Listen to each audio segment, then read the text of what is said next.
Hey everyone, welcome to Ricktopus. Today I want to argue that Rick and Morty is not actually a show about science fiction or dimension hopping or any of the wild cosmic chaos that fills every episode. It is a show about a man who had everything taken from him in a single moment, and what a person becomes when they spend decades refusing to admit how much that moment destroyed them. Underneath the portal guns and the alien planets and the dark humor and the burping, this show has been telling one long, deeply specific story about grief and attachment and the damage that gets passed from person to person when someone in tremendous pain refuses to ask for help. We are going to go through 12 sections today, covering everything from Rick's real origin and the villain who made him who he is, to the invisible wall he built around the entire multiverse to protect his own ego, to a Morty who got tired of being used and burned the whole system down to escape it, to the question of which version of this family is even real, and what that question means for everything we have watched. This is the Rick and Morty Iceberg, and by the time we reach the bottom of it, the show you thought you knew will look like something else entirely. But before we begin, I would just like to kindly ask you all to subscribe. It is completely free, and it really does help us keep making videos for this community we have been building together. Anyway, that is enough. Let us begin. The Man Before the Monster, Rick C-137's origin. Before Rick Sanchez was the man we know, the drunk, the nihilist, the universe-hopping fugitive who treats reality like a toy he's already bored of. He was none of those things. In Dimension C-137, the dimension where Rick was actually born and actually grew up, he was a middle-class scientist. Not famous, not feared. Just a guy who liked to tinker and figure things out, who had married a woman named Diane, and who was raising their daughter Beth. He was, by every measure we're given, a decent person. He cared about his family. He valued them more than his work. And this is important, because in a show full of versions of Rick across infinite dimensions, the thing that makes Rick C-137 different from almost every other Rick is that he started out choosing love over science. He was the Rick who actually had his priorities straight. That all changed on one specific day because of one specific visit. Another version of Rick, a Rick from a different dimension who had already figured out how to travel between realities, showed up in Rick C-137's garage. This other Rick had built a portal gun, the device that allows travel to any dimension in the multiverse. He had come with an offer that must have seemed extraordinary. Come with me, share in this technology, explore infinite realities together. Think about what that means. He was offering Rick a chance to visit every version of the universe that has ever existed. Every dimension, every possibility, unlimited. The other Rick had decided that two versions of the same genius would be better than one, and he wanted his counterpart to join him. Rick C-137 said no. He turned down infinite possibility because he had Diane. He had Beth. He was content. He didn't need to see every version of reality when the one version he had was enough. And by almost any reasonable measure, that was the right call. That was, arguably, the most human and decent decision a person in that situation could make. He was happy. He chose to stay happy. The other Rick did not respond well to this. He had come offering what he considered the greatest gift imaginable, and the version of himself he was offering it to had essentially told him that a normal life with a family was worth more than everything he was proposing. For this other Rick, who would later be known as Rick Prime, that was not just a rejection, it was an insult. The idea that any version of himself could look at the portal gun, look at infinite realities, look at the chance to become the most powerful being in any universe he chose to visit, and still say no for the sake of a wife and daughter, that broke something in Rick Prime. He couldn't process it, so he opened a portal in Rick C-137's garage, and he dropped a bomb through it. The explosion killed Diane and the young Beth Sanchez. Rick watched it happen. He was wounded, but alive. And when the smoke cleared, he was standing in a garage in a dimension that no longer had anything in it worth staying for. Everything the show is, every adventure, every dark joke, every moment of unexpected tenderness between Rick and Morty, every terrible decision Rick makes, and every time he drinks too much, and every time he pushes Morty away and then quietly pulls him back. All of it flows from that garage, and that bomb, and what it did to the man standing inside it. This is the foundation. Everything else is the building on top of it. Now, what's remarkable about this part of the story is how carefully the show hid it. The first real hint of Rick's backstory comes in Season 3, in an episode called The Rickshank Rickdemption, where a Galactic Federation agent hooks Rick up to a machine that reads his memories. Rick shows the agent a flashback of exactly these events: the other Rick showing up, making the offer, the bomb, Diane and Beth dying, Rick inventing the portal gun in his grief. It plays out like a confession, like the truth. And then Rick immediately tells everyone watching that the whole thing was made up. A fake memory. A fabricated backstory designed to fool the machine and upload a virus into the Federation's systems. He says it with a grin and moves on. And for 2 entire seasons after that, nobody, not the characters, not most of the audience, could be sure whether any of it had actually happened. The show planted the truth in Season 3, and then spent 2 more seasons letting people wonder if it was even real. It wasn't until the Season 5 finale, an episode called Rick Mirai Jack, that the show confirmed it. Evil Morty, who we will get to in detail later, scans Rick's brain and extracts the full, unfiltered memory of his entire life. The same events play out again, unasked for and undeniable, in front of both Rick and Morty. Rick's wife and daughter really did die. The backstory was real. The only part that was fabricated in the Season 3 version was the moment where Rick immediately invents the portal gun in the middle of his grief. In reality, he took time to heal, spent a long period alone, and eventually built the portal gun, on his own terms, rather than in the immediate heat of loss. There's a detail that sits underneath all of this that the show reveals slowly across multiple seasons, and it's one of the most quietly devastating things in the entire story. Dimension C-137. Rick's actual home dimension, the one he is named after, had no Morty, had no Summer. Because Beth was killed as a child, she never grew up. She never met Jerry. She never had children. Rick C-137's original dimension was completely empty of the family we know.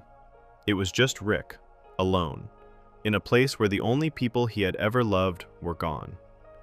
He kept that dimension on a time loop. The show reveals this in Season 6, when Rick accidentally ends up back in C-137. He had been making the dimension repeat the same day, the day Diane and Beth died, over and over for years while he was off doing everything else. Every inhabitant of that dimension was trapped in a loop of the same day, unable to move forward, unable to age, unable to die. When Rick finally decides to release the loop in Season 6, he is doing it as an act of letting go, choosing his current family, the family he found in another dimension, over the frozen shrine he had built around his loss. He releases the loop and allows everyone trapped in it, including his neighbor, to finally die. It is framed as a mercy, and it is. But it is also a window into how long Rick spent not letting go. Because here is the thing about what happened after the bomb went off. Rick didn't immediately become the Rick we know. He grieved. He was alone in a dimension where his family was dead, and nothing he could do would change that. At some point, he finished building the portal gun, motivated now not by curiosity, but by revenge. He had one goal: find the Rick who came to his garage, find the Rick who dropped that bomb, and kill him. What he found instead was infinity. Infinite dimensions. Infinite versions of himself, and no way to know which one of those infinite Ricks was the specific one he was looking for. The hunt that followed, the years Rick spent moving through the multiverse trying to find Rick Prime, is something we will look at in detail in the next section. Because what Rick did during those years, what he built and destroyed and left behind, is what turned a grieving man into the most feared and complicated figure in the entire multiverse. But before any of that, before the Citadel, before the Portal Gun Wars, before the Central Finite Curve, before Morty, there was just a man in a garage in Dimension C-137 with a wife named Diane and a daughter named Beth who chose them over everything else in the universe and paid for it. That choice, and the bomb that followed it, is why the show exists. Before we move on, if you're enjoying this analysis, please consider subscribing. It helps the channel tremendously. And what Rick did with his grief in the years after that bomb went off is a story far darker and far more sprawling than most people realize. Section 2. The Hunt That Built the Multiverse. Rick's War on Himself. After the bomb went off and Diane and Beth were gone, Rick was left with something that most people never have to deal with: the knowledge of exactly who was responsible, and the ability to go find them. Most people who lose someone to violence have to live with the impossibility of justice. They know what happened, but cannot reach the person who did it. Rick had the opposite problem. He knew who did it. He knew it was another version of himself. And he had just watched that version of himself open a portal and disappear into infinite realities. The man he needed to find could be anywhere, in any dimension, living any version of a life. And there were infinite versions of that life to search through. So Rick built the portal gun himself, on his own terms, in his own time. Not the way the fabricated Season 3 memory showed it, not in a sudden burst of grief-fueled genius right after the explosion. He healed first, slowly and badly, and then he built it. And when it was finished, he stepped through his first portal with one objective in his head: find the Rick who killed his family. Everything else came after that. What followed was a campaign of violence that the show depicts mostly in flashes and montages, because showing it in full would probably make Rick impossible to root for. He traveled from dimension to dimension, hunting down versions of himself, interrogating them, and killing them when they couldn't or wouldn't give him what he needed. He was looking for Rick Prime among an infinite crowd of Ricks, and since there was no way to immediately identify which one was the right one, the search became a slaughter. Hundreds of Ricks, possibly thousands. The Season 5 finale's brain scan montage shows this period of Rick's life as a long, dark sequence of violence carried out across countless realities. And the show never puts a number on the body count because the number is beside the point. The point is that Rick spent years killing versions of himself in search of one specific version. Here is what makes this so layered and so difficult to look at directly. Every single Rick he killed during this period was innocent of what Rick Prime did. They were other versions of himself, some with families, some without, some already broken in the same ways he was becoming broken, some who had made different choices and were living completely different lives. Rick C-137 was murdering alternate versions of himself for something none of them had done. He knew this. He kept going anyway, because the grief was louder than the logic, and the rage had been sitting inside him for long enough that it had become the only thing keeping him moving. This is the period of Rick's life that explains almost every behavioral pattern we see in the show.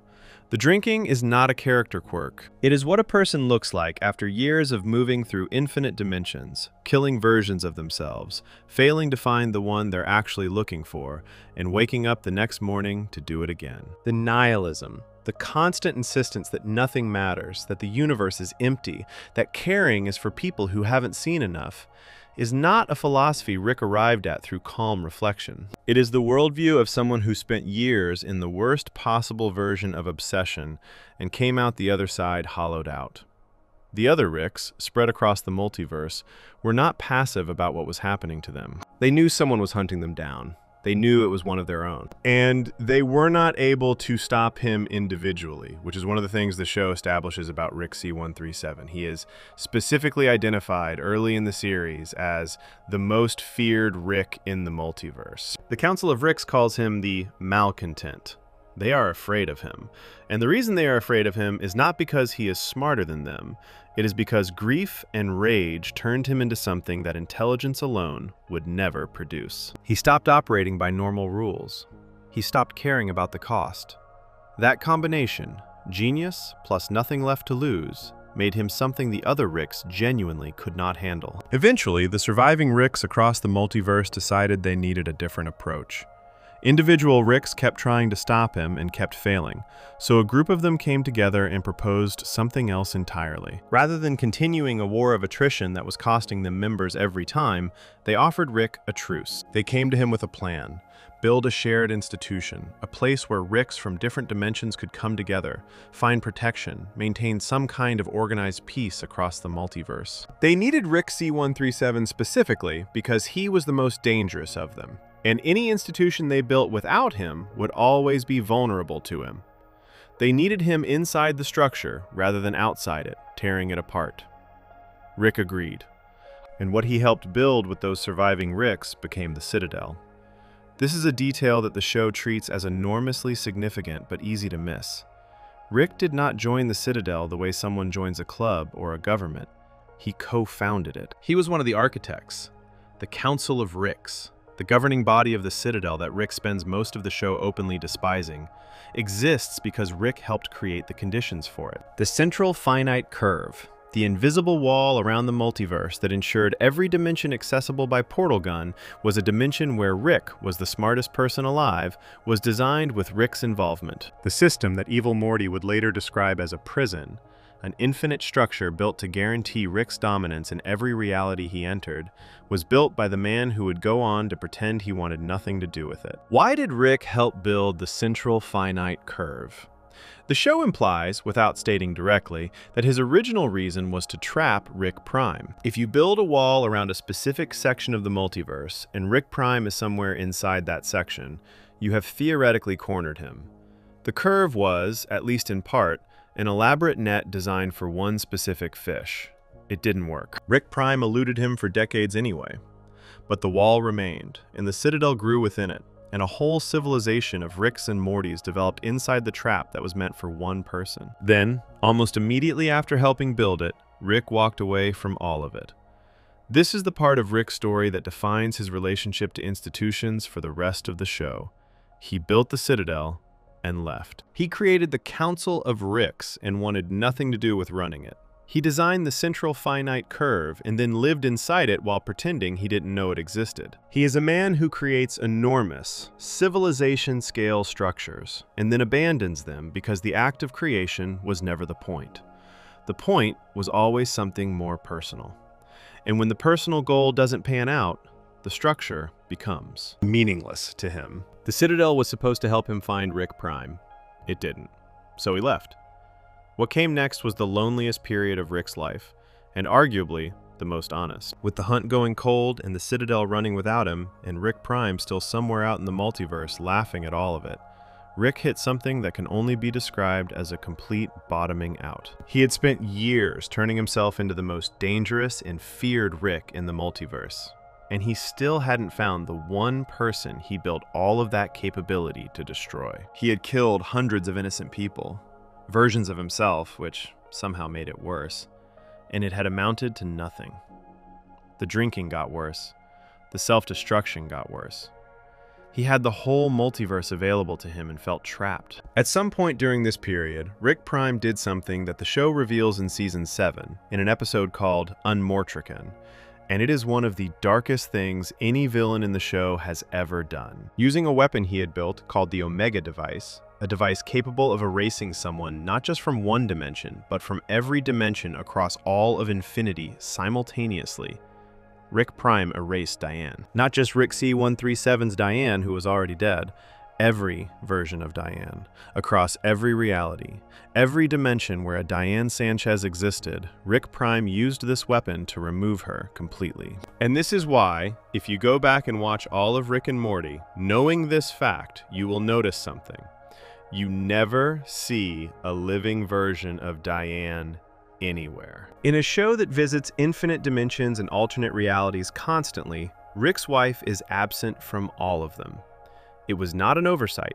It was a clue sitting in plain sight for years. Rick Prime had made it impossible for Rick to ever find a replacement version of the woman he lost. Why did Rick Prime do this? The show suggests a few possibilities. One is pure spite. Punishment for Rick C-137 daring to hunt him across the multiverse. Another, darker possibility is that Rick Prime did it to punish other Ricks who had also refused his offer. Ricks who had likewise chosen family and were therefore, to Rick Prime's thinking, broken versions of what a Rick should be. The show even hints that Rick Prime may have done it to punish himself, to destroy his own attachment to a woman he could never fully stop caring about, even across infinite realities. He once refers to Diane as our wife when talking to Rick C-137, in a way that suggests the detachment he performed his entire life was never as complete as he pretended. The result of all of this, the hunt, the failed trap, the building and abandoning of the Citadel, the Omega device erasing every version of Diane, is a Rick who has essentially exhausted every option. He cannot find Rick Prime through violence. He cannot corner Rick Prime through the curve. He cannot find comfort in any alternate version of the family he lost, because that family has been permanently removed from every reality. He is a man who has been running for decades, and arrived nowhere. And so he stopped running. He found a dimension where an adult version of Beth had survived. Not his Beth, who died as a child, but a Beth from another world whose own Rick had abandoned her years ago.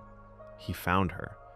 He found her husband Jerry, her daughter Summer, her young son Morty, and he crashed his ship into their garage and said nothing about who he was or what he had done or what he was waiting for. He was waiting for Rick Prime to eventually return to that dimension. He had tracked Rick Prime to his original home reality, the Prime dimension, the place the show starts. And he moved in with Prime's abandoned family, hoping his nemesis would come back someday. That was the plan. Keep the family close, wait for Rick Prime to show up, finish what the bomb started. What Rick did not plan for was Morty. He did not plan to actually like the kid. He did not plan for the adventures to become real rather than just cover. He did not plan for the surrogate family to fill a space that had been empty for so long he had stopped noticing the shape of it. He moved in with a strategy and stayed because of something much harder to explain and much harder to walk away from. Before we move on, if you're enjoying this analysis, please consider subscribing. It helps the channel tremendously. But even that comfort came with a cost. Because what Rick built during those years of hunting, and what he left behind when he walked away from it, would eventually come back in ways he never anticipated. The citadel he abandoned kept running, and the things it was doing in his absence were far worse than anything he had done to build it. Section 3. Rick Prime, the villain who made the hero. There is a specific kind of villain that is scarier than any monster or tyrant or world-ending threat. Not the kind that wants to destroy everything, not the kind with grand speeches about power and control, not the kind with an army behind them and a plan in front of them. The scariest kind of villain is the one who does something unforgivable for a reason so small and so petty that it makes the whole thing worse. Rick Prime is that kind of villain. He did not kill Diane and Beth because they were in his way. He did not do it because they were a threat. He did it because Rick C-137 said no to him, and he could not handle being told no. That is the whole thing. That is the entire foundation of the most important villain in the show's history. A man who considered himself the smartest and most powerful being in the multiverse was rejected by a quieter, more content version of himself, and responded by murdering two people who had nothing to do with the rejection. The pettiness of it is the point. The smallness of the reason against the enormity of the consequence is exactly what the show wants you to sit with. To understand Rick Prime properly, you have to understand where he comes from. Rick Prime is from the dimension that the show actually begins in, the Prime dimension, the one with Jerry and Beth and Summer and Morty at the start of the series, before the Croninberg disaster. He is, in terms of the family tree, the actual biological grandfather of the Morty we follow throughout the show. Our Morty, Morty Prime, is Rick Prime's grandson. The Rick who raised that Morty, the Rick who crashes into the garage and starts the show, is not Morty's real grandfather at all. He is Rick C-137, a refugee from a different dimension who moved into Rick Prime's abandoned family specifically because he was tracking Rick Prime and wanted to be nearby when Prime eventually came back. Rick Prime had a wife named Diane in his own dimension. He had a daughter named Beth, and at some point in his life, he made the choice that Rick C-137 refused to make. He left them. He abandoned his family for the multiverse. He decided that infinite realities and the freedom to travel through all of them were more valuable than anything waiting for him at home.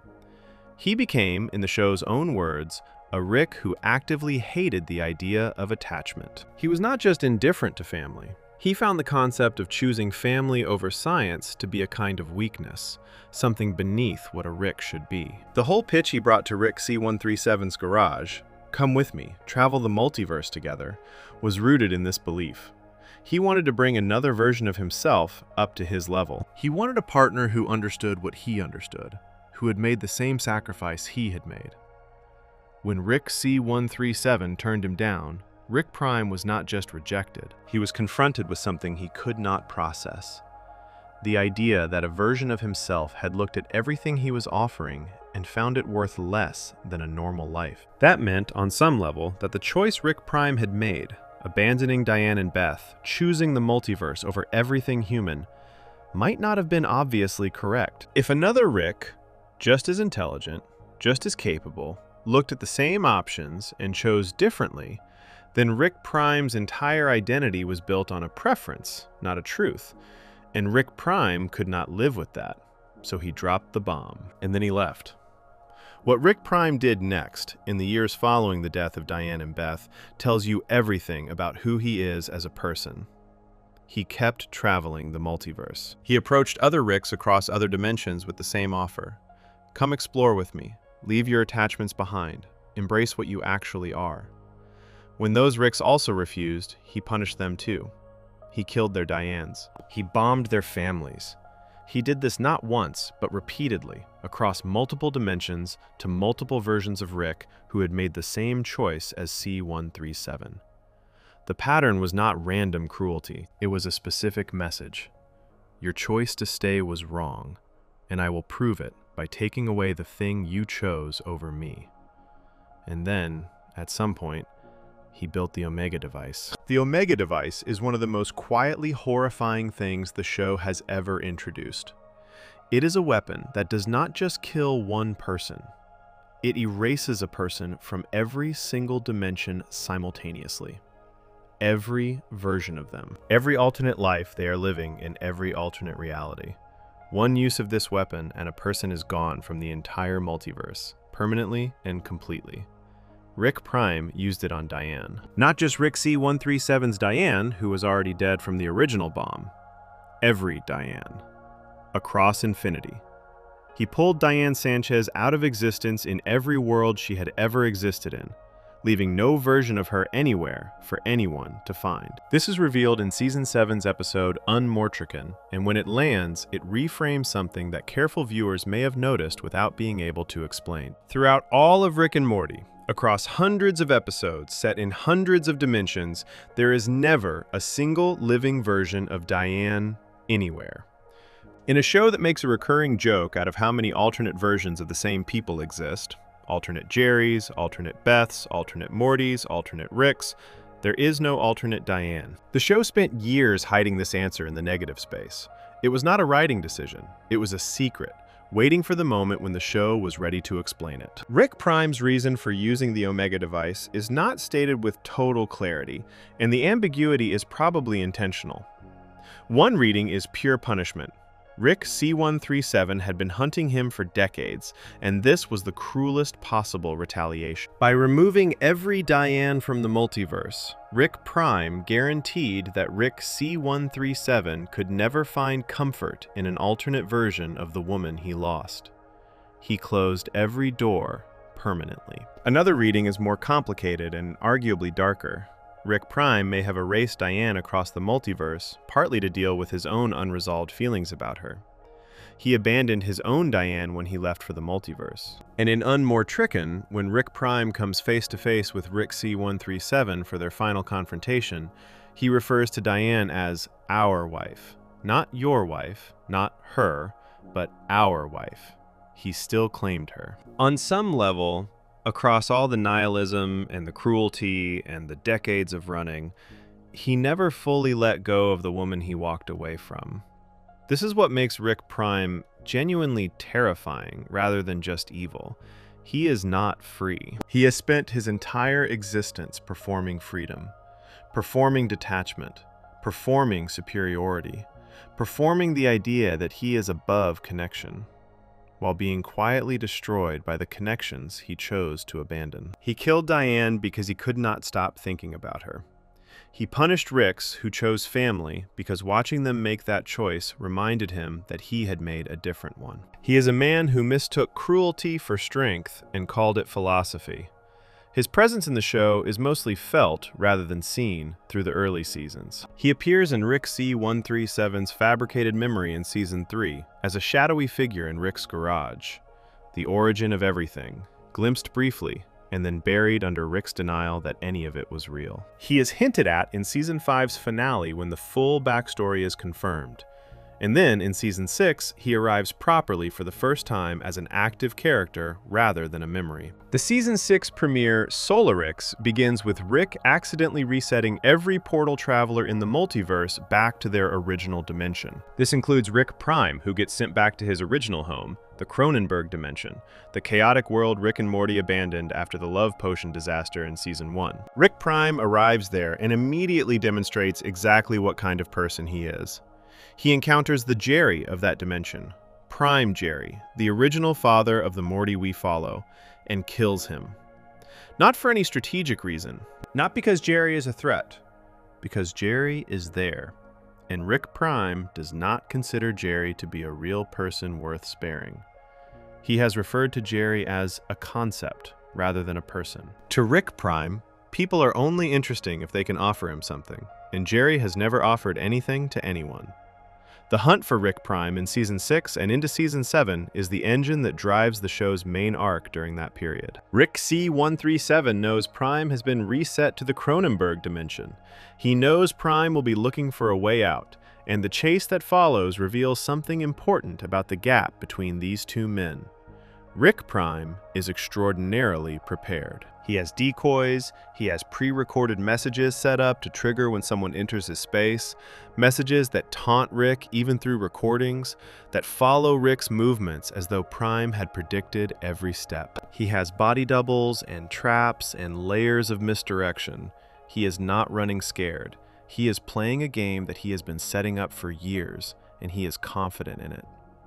What finally brings Rick Prime down is not Rick C137 alone. It is an unlikely alliance with Evil Morty, a character we will examine closely in a later section, who has his own reasons for wanting Rick Prime gone. Together, Rick C137 and Evil Morty track Rick Prime to his base, fight through his defenses, and corner him. Evil Morty delivers the blow that incapacitates Rick Prime, cutting his throat and paralyzing him, and then gives Rick C137 the moment he has been building toward for decades. Rick Prime's final moments are spent mocking Rick. Even incapacitated, even beaten, he cannot resist pointing out that Rick became exactly what he set out to destroy. He became dangerous and untethered and consumed by violence in pursuit of a man who was dangerous and untethered and consumed by a different kind of violence. He tells Rick that the hunt changed him. That Rick C137 killed hundreds of innocent Ricks to reach one guilty one, and somewhere in there stopped being the man from Dimension C137 who had chosen family over the multiverse. Rick beats him to death, slowly. And the show does not make it triumphant, because Rick Prime was right about the thing he said, even if he said it to be cruel. The hunt did change Rick. Not into Rick Prime. Rick never lost the capacity for genuine attachment the way Prime did, but into something harder and more damaged than the man from C137's garage would have recognized. The victory over Rick Prime is hollow, in the way that all revenges are hollow, because the people the revenge was for are still gone, and killing the person responsible does not bring them back or fill the space they left. After Rick Prime dies, Rick C137 falls into a depression. The goal that had structured his life for decades is gone. The hunt is over. The monster is dead. And Rick is left standing in the wreckage of a decades-long obsession with nothing to replace it. The show handles this quietly and honestly. Rick does not immediately recover, does not find a new purpose, does not feel better. He simply has to figure out who he is without the hunt, which is, in some ways, harder than anything the hunt ever put him through. Rick Prime made Rick C137 into the man we know. Without that bomb in the garage, there is no portal gun, no Citadel, no central finite curve, no adventures with Morty, no show. The villain is the origin of everything. And what Rick built in the years between the bomb and the eventual confrontation, what he created and left behind and never looked back at, is a story with consequences that stretch far beyond anything Rick Prime ever intended. Before we move on, if you're enjoying this analysis, please consider subscribing. It helps the channel tremendously. Because while Rick was hunting Rick Prime across the multiverse, the institution he helped build and abandoned was quietly becoming something monstrous. And it was doing it with children. Section 4. The Croninberg Problem. Dimensions, Identity, and What Got Left Behind. There is an episode in Season 1 of Rick and Morty that most people remember as the gross one. The one where everyone turns into monsters. The one with the body horror and the mutations and the general chaos of watching an entire world fall apart in the span of 20 minutes. People remember the visuals. They remember the comedy of it. What they tend to underestimate is what the episode is actually doing underneath all of that. Because Rick Potion number 9 is not really a comedy episode about a love potion gone wrong. It is the show's first real statement about what it actually costs to travel with Rick Sanchez. And the cost, it turns out, is everything. It starts simply enough. Morty has a crush on his classmate, Jessica. He asks Rick for a love potion, something to make Jessica notice him, to make her feel drawn to him, to give him a chance he does not think he can earn on his own. Rick, who has access to the chemistry of the entire multiverse, obliges. He extracts something from a praying mantis and puts it in a bottle and gives it to Morty with roughly the amount of caution you would expect from a man handing a teenager a loaded weapon. Morty uses it. It works. Briefly. Jessica notices him, and then cold and flu season kicks in, and the potion spreads through contact and physical closeness, and within a short time, the majority of the Earth's population is infected and obsessively in love with Morty in a way that has stopped being flattering and started being terrifying. Rick attempts to fix this. He pulls DNA from a praying mantis, which was the base for the original potion, and engineers a counter-agent using the natural enemy of the mantis. The counter-agent works on the love potion. It also causes everyone infected to mutate into a hybrid of a human and a praying mantis's natural predator. The population of Earth transforms into writhing, grotesque creatures that are no longer recognizably human. Rick tries again. He uses koala DNA this time. Everyone mutates again, into something even worse. Soft, fleshy, barely mobile things that the show calls Croninbergs, named after the filmmaker David Croninberg, who built a career on exactly this kind of body horror imagery. At this point, Rick looks at what he has done to the planet and makes a decision that the show presents almost casually, as though it is a reasonable option rather than an act of profound moral abandonment. He finds a dimension where the same problem occurred, where a version of Rick solved it successfully, and where that Rick and that Morty both died immediately after solving it. He opens a portal, grabs Morty, and they both step through into a version of the world where everything is fine and there are 2 fresh graves in the backyard. They bury their own bodies. They walk inside. They sit down at the dinner table with Beth, Jerry, and Summer, who are not their Beth, Jerry, and Summer, but who are identical in every way that matters, and they begin their new life as if nothing happened. The show gives Morty a moment in his new bedroom to sit with what just happened. He is crying. He is not performing sadness. He has just buried a version of himself in the backyard of a house he is now going to pretend is his home, and the family downstairs has no idea that their Rick and their Morty are dead and have been replaced. Rick does not comfort him in any meaningful way. Rick is already moving forward. Rick has probably done something like this before. For Morty, it is the first time, and the show lets the weight of it sit on him without resolving it or explaining it away. This moment. Morty crying alone in a bedroom that is not his, in a life that belongs to someone who is buried outside, is the show's first real answer to the question of what Adventures with Rick actually cost. Not in terms of danger or excitement or the stuff that makes for good television, but in terms of what a person has to leave behind and pretend not to have lost. The family left in the original dimension, the real Croninberg dimension, the prime dimension that the show actually starts in, does not simply disappear from the story. The show returns to them. In the Season 3 premiere, when Morty and his new Summer visit the Croninberg world, they find that Beth, Jerry, and Summer of that dimension have survived and adapted. They have become hardened and capable in the way that people become when their entire civilization collapses and they have to figure out how to keep living inside the wreckage. The Croninberg world versions of Rick and Morty's family are post-disaster survivors, tougher and colder than the ones Morty is used to. The visit ends badly, with the Council of Ricks arriving and freezing Croninberg Summer and Croninberg Beth in ice while looking for Morty. Season 6 tells us what happened after that. When Rick accidentally resets all portal travelers back to their original dimensions, the people frozen in that dimension are finally freed from the ice. But the show reveals that Beth and Summer of the Croninberg dimension did not survive. They died in the ice. Only Jerry made it. the original father of the Morty we have followed since the beginning of the show, the Jerry from the actual Prime dimension, is the only member of his family left alive. And then Rick Prime, who is also reset to that dimension, encounters that Jerry and kills him too. The original family is gone. Every member of it. And the show mentions this almost in passing as background detail rather than dramatic revelation, which is its own kind of cruelty. This is the specific texture of what dimension hopping actually does in Rick and Morty when you trace it all the way out. It does not just mean adventure and variety and the freedom to visit every kind of world. It means that real people in real dimensions bear the cost of every choice Rick and Morty make. The Croninberg dimension did not become monstrous because of some cosmic accident. It became monstrous because Morty wanted a girl to like him, and Rick handed him a weapon without reading him the instructions.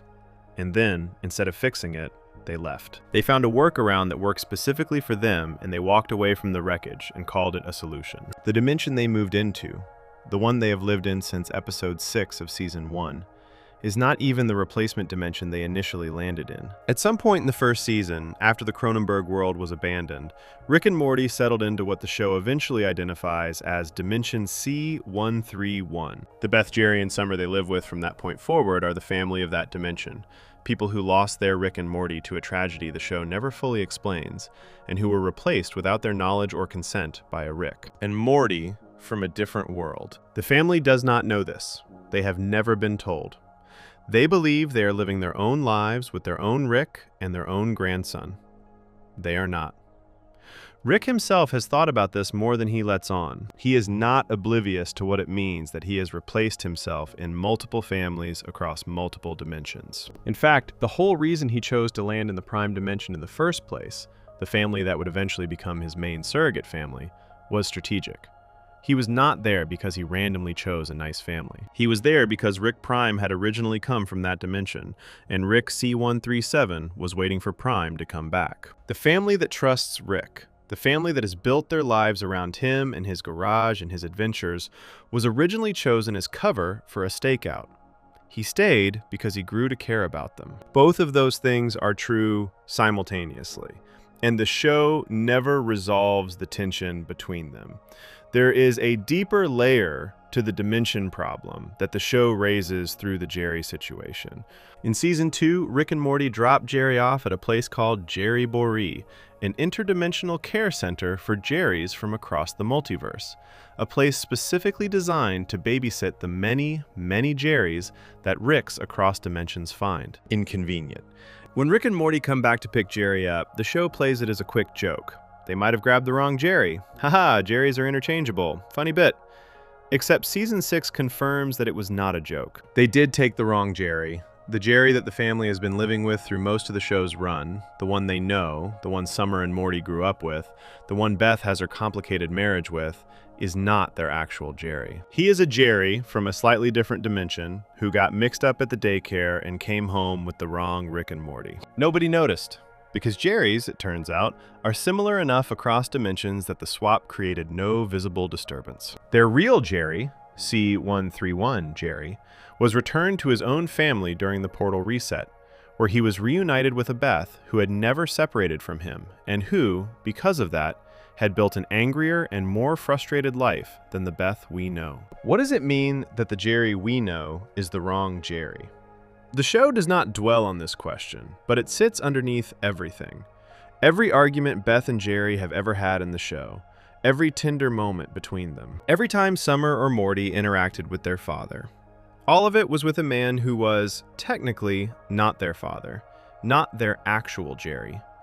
A close enough copy that nobody ever noticed the difference, which raises its own question about what any of these relationships are actually based on. The Croninberg episode is also the first time the show uses a dimension-jumping escape as a narrative device, and it establishes a pattern that recurs throughout the series. When something goes catastrophically wrong and there is no way to fix it, Rick's solution is replacement rather than repair. Find a dimension where the problem was solved, move in, carry on. This pattern shows up again and again, in smaller ways, in throwaway jokes, in background details, and it always carries the same implication. Somewhere out there, in a dimension Rick and Morty left behind, There is a version of reality still dealing with the consequences of something they walked away from. The show is not making Rick a monster for this. It is doing something more uncomfortable than that. It is showing a man who has access to infinite alternatives and making the very reasonable point that the availability of alternatives changes a person's relationship to responsibility. If you can always go somewhere else, fixing the problem you made becomes optional. Rick has made this calculation so many times that it is no longer even a conscious decision. He just finds the exit. He just moves to the next dimension. The people left behind are real, but they are on the other side of a portal that he has already closed. And yet the show keeps going back to those dimensions. It keeps showing what was left behind. It keeps making the point that closed portals do not mean closed consequences. The Croninberg world kept existing after Rick and Morty left it. The people in it kept living or dying or freezing in ice or getting killed by Rick Prime, and none of them were consulted about the decisions that sent their world into chaos in the first place. Morty never fully processes this. He is 14 years old at the start of the show, and he is being asked to absorb the knowledge that his original family is gone, that his current family is a replacement, that his current home is a substitute for one that was destroyed, and that the person responsible for all of this is the same person he has adventures with every week. He buries it. He keeps moving. He does what Rick does, which is find the next thing and not look back. Before we move on, if you're enjoying this analysis, please consider subscribing. It helps the channel tremendously. What happens to a person who keeps burying things and not looking back is something the show documents with increasing honesty as the seasons progress. And nowhere is that documentation more uncomfortable than in what the show reveals about what the Citadel was doing to Morty and every Morty like him while Rick was busy not looking back. Section 5. The Citadel of Ricks. A society built on exploitation. There is a moment in the Season 5 finale where Evil Morty explains, in plain and simple language, what the Citadel of Ricks actually is underneath all its rules and buildings, and politics and social structures. He does not dress it up. He does not use complicated language. He just says it. The Citadel is a place where Ricks manufactured Mortys, raised them to be obedient, and used them as tools. And the word he uses for the Mortys that were produced inside it, bred for forgiveness, is one of the most disturbing phrases the show has ever put into a character's mouth. Because it is not describing a monster. It is describing a child. A child engineered to always excuse the person hurting them. To understand how the Citadel got to that point, you have to start at the beginning. And the beginning, as established in earlier sections, is Rick C-137, the man who helped build the Citadel as part of a truce with the other Ricks he had spent years hunting down. The Citadel started as a practical solution to a practical problem. Ricks across the multiverse had accumulated enormous numbers of enemies. The Galactic Federation wanted them. Various alien governments and criminal organizations had reasons to hunt them. Individual Ricks, no matter how intelligent, were vulnerable when operating alone. So a group of surviving Ricks came together and built a shared institution. A city-state existing in its own pocket dimension, not attached to any particular reality, accessible from any dimension within the central finite curve. A safe house that was also a home. A fortress that was also a society. The Citadel is large enough to sustain millions of people. It has neighborhoods and schools and factories and restaurants and law enforcement and a government. It has a class system, economic inequality and political corruption. It has Ricks who work factory jobs and Ricks who hold political office. And Ricks who walk beats as police officers, and Ricks who teach in classrooms. It has Mortys going through an education system designed to turn them into the best possible companions for the Ricks they will eventually be assigned to.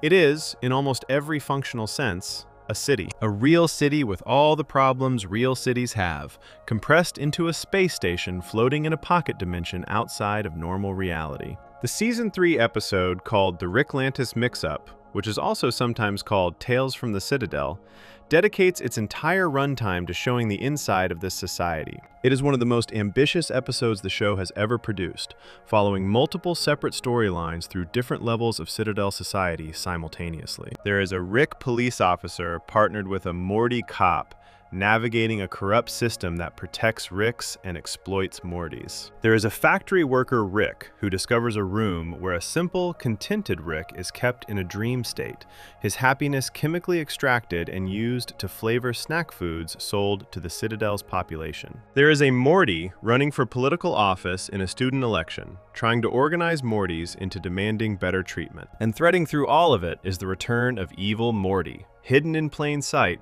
running for president of the Citadel on a platform of equality while quietly planning something far more ruthless. The picture the episode paints of the Citadel is not of a utopia or even a functional society. It is of a deeply broken institution where the same patterns of power and exploitation that exist in the outside world have been recreated inside a space built by and for geniuses who should theoretically know better. Ricks who are richer look down on Ricks who are poorer. Mortys who follow the rules are rewarded, and Mortys who push back are punished. The police protect the powerful and ignore the vulnerable. The politicians serve themselves. The factory workers are underpaid, and the executives are untouchable. The Citadel is, in the most basic terms, a microcosm of every system of inequality that has ever existed on Earth, built by the smartest people in every dimension, which suggests something uncomfortable about what intelligence alone can and cannot fix. But all of that, the class system, the corruption, the inequality, is still operating within a framework that sounds, on the surface, like a normal, if flawed, society. What the show reveals in Season 5 is that underneath that framework is something far worse.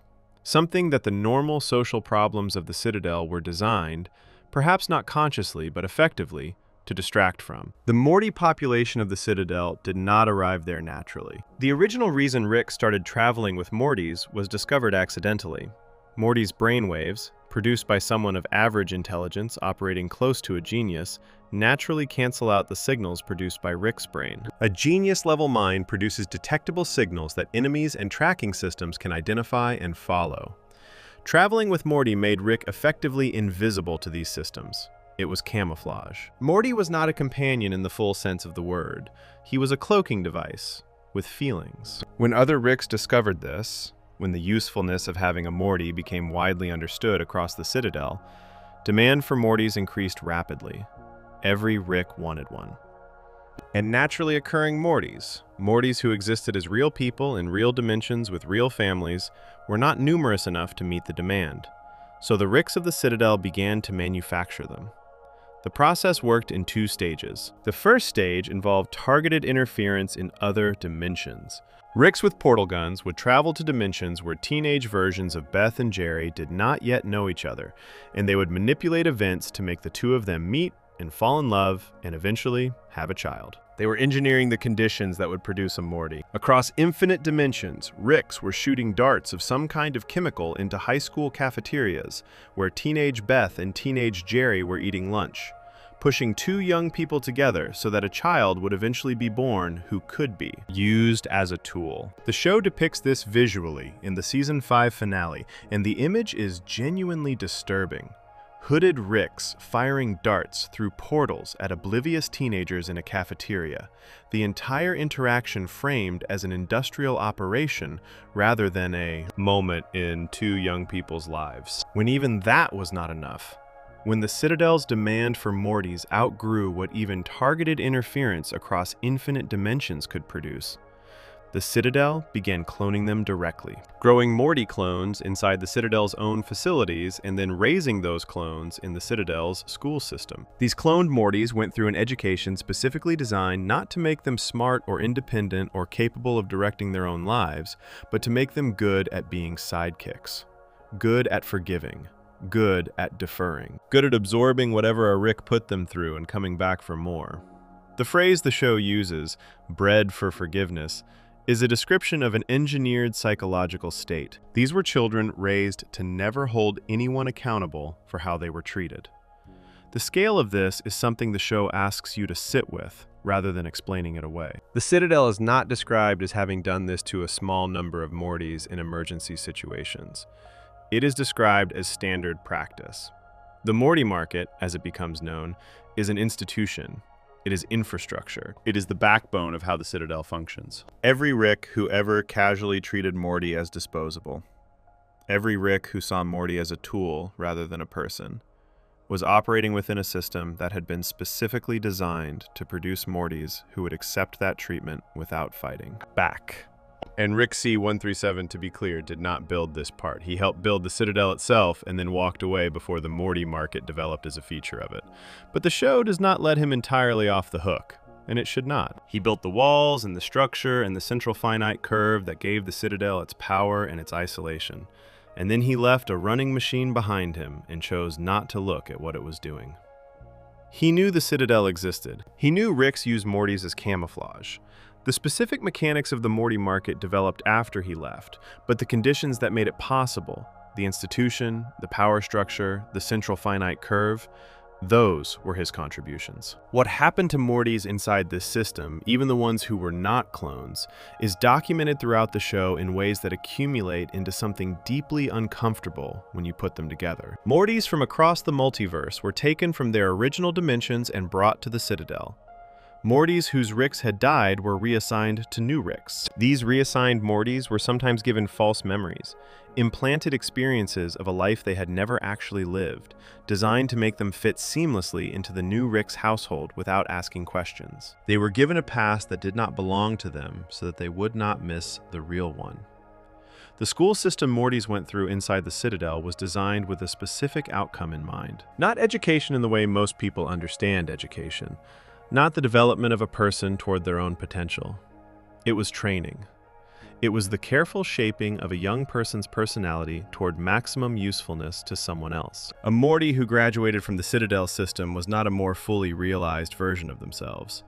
They were a more refined version of a product. The Citadel's government, the Council of Ricks, oversaw all of this. 6 Ricks, who co-founded the institution and continued to run it after Rick C-137's departure. They assigned Mortys to Ricks. They made the laws. They acted as judges when those laws were broken. They were simultaneously the lawmakers and the primary beneficiaries of the system those laws protected. There was no meaningful check on their power. Ricks living on the Citadel were largely free to do as they pleased. Mortys were not. When Rick C-137 eventually comes back into contact with the Citadel, when events in Season 2 force a confrontation with the Council, he does not look at what they have built and feel any ownership over it. He despises the Council. He despises the institution. He treats his involvement in creating it as a source of shame rather than pride, to the extent that he is capable of feeling shame about anything. But there is a distance between despising something from the outside and being willing to admit that your hands helped build the foundation it stands on. Rick maintains that distance throughout the show. He hates the Citadel, and he helped make it possible. And he holds both of those things simultaneously, without resolving the tension between them. Evil Morty understood the tension better than anyone. He understood it because he lived inside the thing Rick built, and then turned away from. He was not theorizing about the Morty market from a safe distance. He was a product of the system, a Morty who had been through exactly what the system was designed to do to him, who had survived it, and who had looked at it clearly enough to see what it was. His response to that clarity is something we will examine in full very soon. Before we move on, if you're enjoying this analysis, please consider subscribing. It helps the channel tremendously.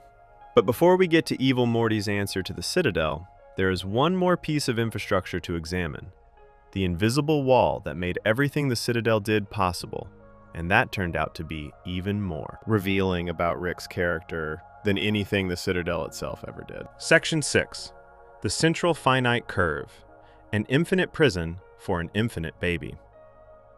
There is a line in the Season 5 finale that lands differently depending on how much of the show you have seen. Evil Morty is explaining something to Rick and Morty, something he has spent years working toward, something he considers the central truth of their entire existence. And he describes it this way. They built a wall around infinity. They separated all the infinite universes from all the infinite universes where Rick is the smartest man alive. And then he calls it something even more cutting than that. He calls it an infinite crib built around an infinite baby. The baby, in case it was not clear, is Rick. This is the central finite curve. And once you understand what it is and where it came from and who built it and why, it changes the way every single episode of Rick and Morty looks. Every adventure. Every dimension they visit, every alien civilization, every planet, every reality Rick has ever walked into and immediately taken charge of. All of it was happening inside a carefully constructed box that was designed from the very beginning to make sure Rick always won. The concept is first mentioned in Season 1 in an episode called Close Rick Counters of the Rick Kind. A member of the Council of Ricks says to Rick C-137, almost in passing, that of all the Ricks in the central finite curve, he is the most troublesome. It is said quickly and then dropped. The show does not explain what the central finite curve is. It does not linger on the phrase. It plants it like a seed and moves on.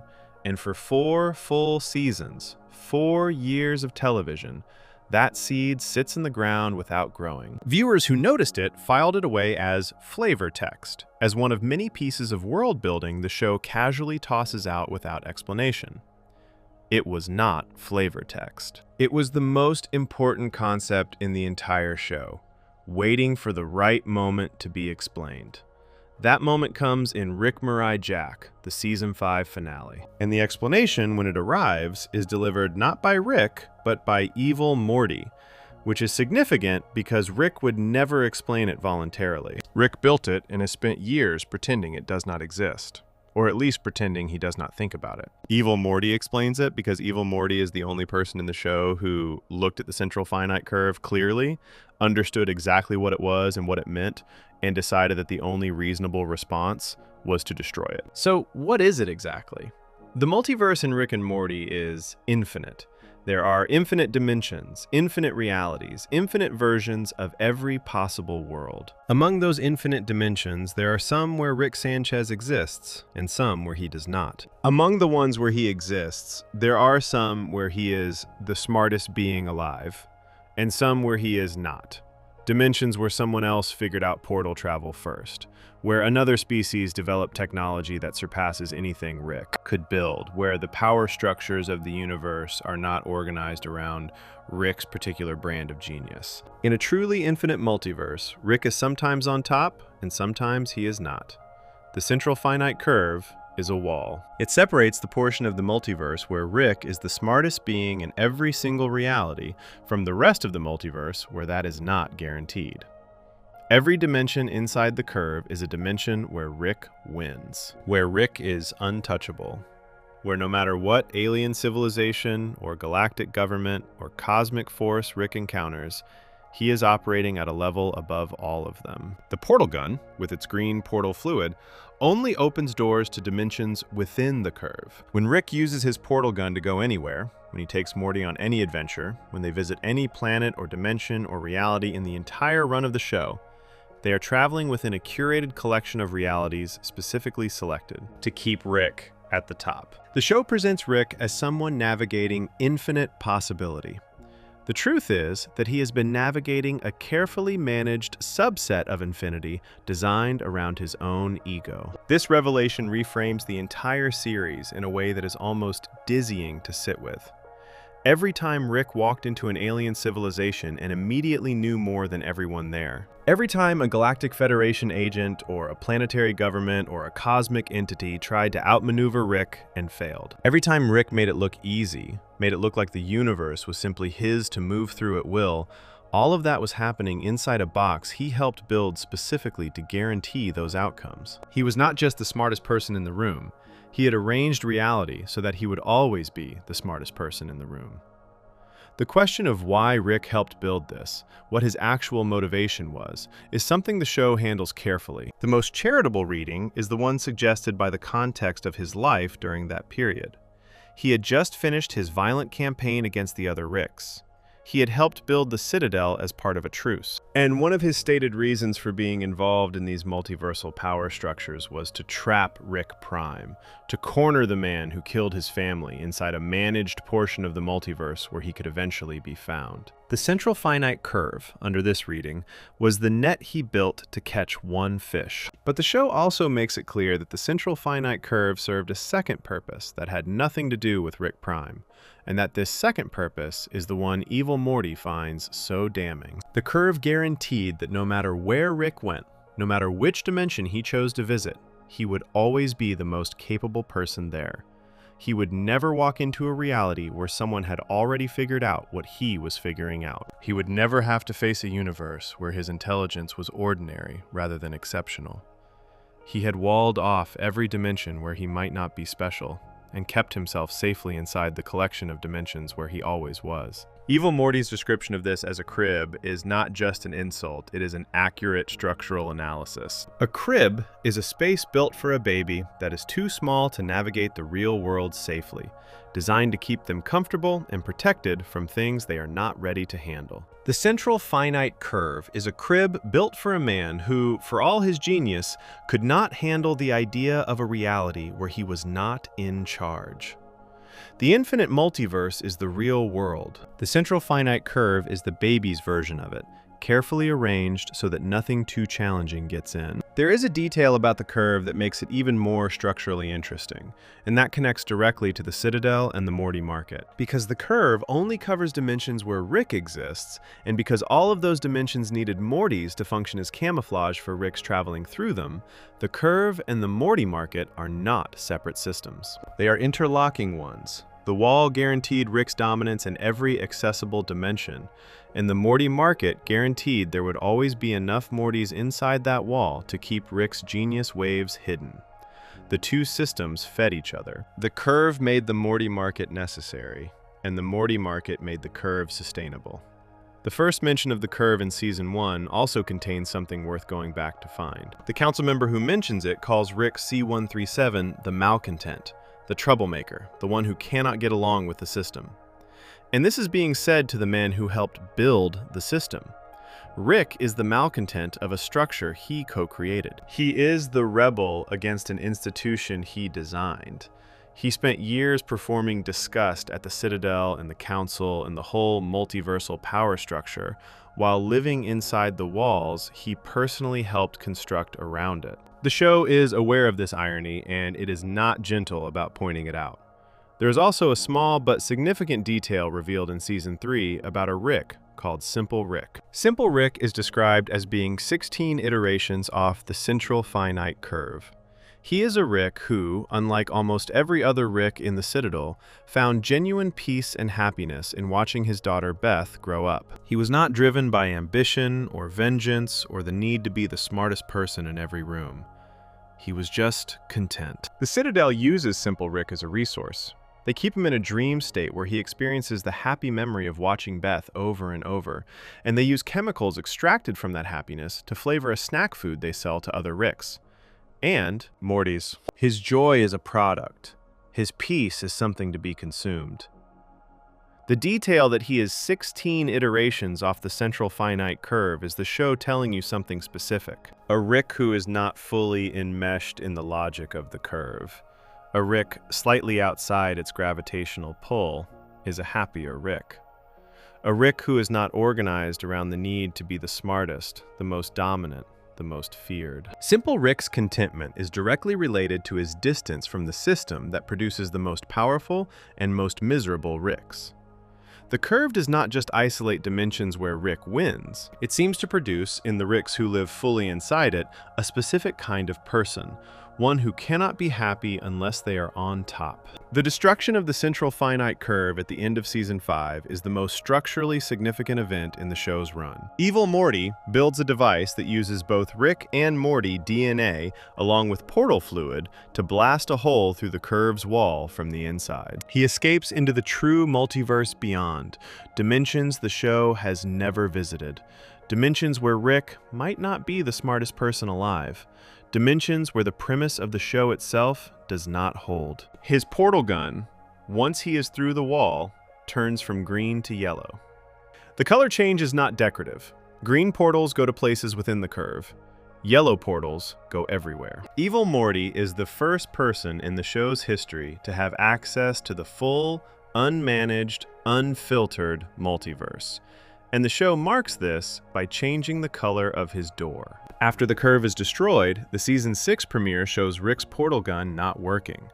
The infrastructure that supported green portal travel has been disrupted. The carefully maintained system Rick built decades ago and then pretended to ignore has been torn open, and the consequences of that are immediate and physical. Rick cannot do the thing that defines him. He cannot open a door and step through to somewhere better. For a brief period at the start of Season 6, the man who built a wall around infinity to make sure he was always on top is grounded. He cannot go anywhere. He has to sit with the world as it is, rather than reaching for another one. The curve is eventually partially restored. The show handles this somewhat loosely. But the knowledge of it cannot be unknown. Rick and Morty now knows what the curve is. Morty knows. And the thing about knowing that the infinite multiverse you have been exploring was never actually infinite, that it was always a managed portion selected for your comfort, is that you cannot simply go back to treating it as infinite. The adventures continue. The portal gun works again. But the box has been named, and named boxes are harder to live in than unnamed ones. Before we move on, if you're enjoying this analysis, please consider subscribing. It helps the channel tremendously. The person who understood this better than anyone, and who did something about it at enormous cost, was a Morty who had been inside the box his entire life and refused to stay there. And his story? The full story of how he got from being an ordinary, mistreated Morty to the first person to escape the central finite curve is one of the most carefully constructed character arcs the show has ever built. Section 7. Evil Morty. The Morty who refused. There is a version of the evil Morty story that makes him a straightforward villain. He hurts people. He manipulates systems. He causes mass casualties in the pursuit of a goal. He shows no visible remorse for any of it. If you only look at what he does and not at why he does it, the villain reading is easy and comfortable and lets you keep watching the show without having to sit with anything too difficult. The show does not let you have the easy version. Evil Morty is introduced in Season 1 in an episode called Close Rick Counters of the Rick Kind. The episode opens with Ricks across the multiverse being murdered one by one. The Council of Ricks blames Rick C-137, as they do for most problems, and takes him in for questioning. While this is happening, someone else is running a separate operation, capturing and torturing Mortys from across the multiverse, using them as a kind of signal blocker, hiding their presence behind the pain of dozens of children. When Rick C-137 eventually tracks down the source of the murders, he finds an evil Rick. A Rick in a black outfit operating from a dark base surrounded by caged and suffering Mortys. The reveal at the end of the episode is quiet and easy to miss the first time. After evil Rick is defeated and the Mortys are freed, the camera cuts to a Morty in the crowd, wearing a black eye patch, who slips away unnoticed. The episode ends. The show moves on to something else entirely. If you blink, you miss it. A Morty in an eye patch, walking away from a situation where everyone assumed the threat was a Rick. The eye patch is important. It contains a neural control device, a piece of technology that this Morty engineered himself and then physically implanted into his Rick's brain after getting his Rick blackout drunk. Evil Rick was not the mastermind.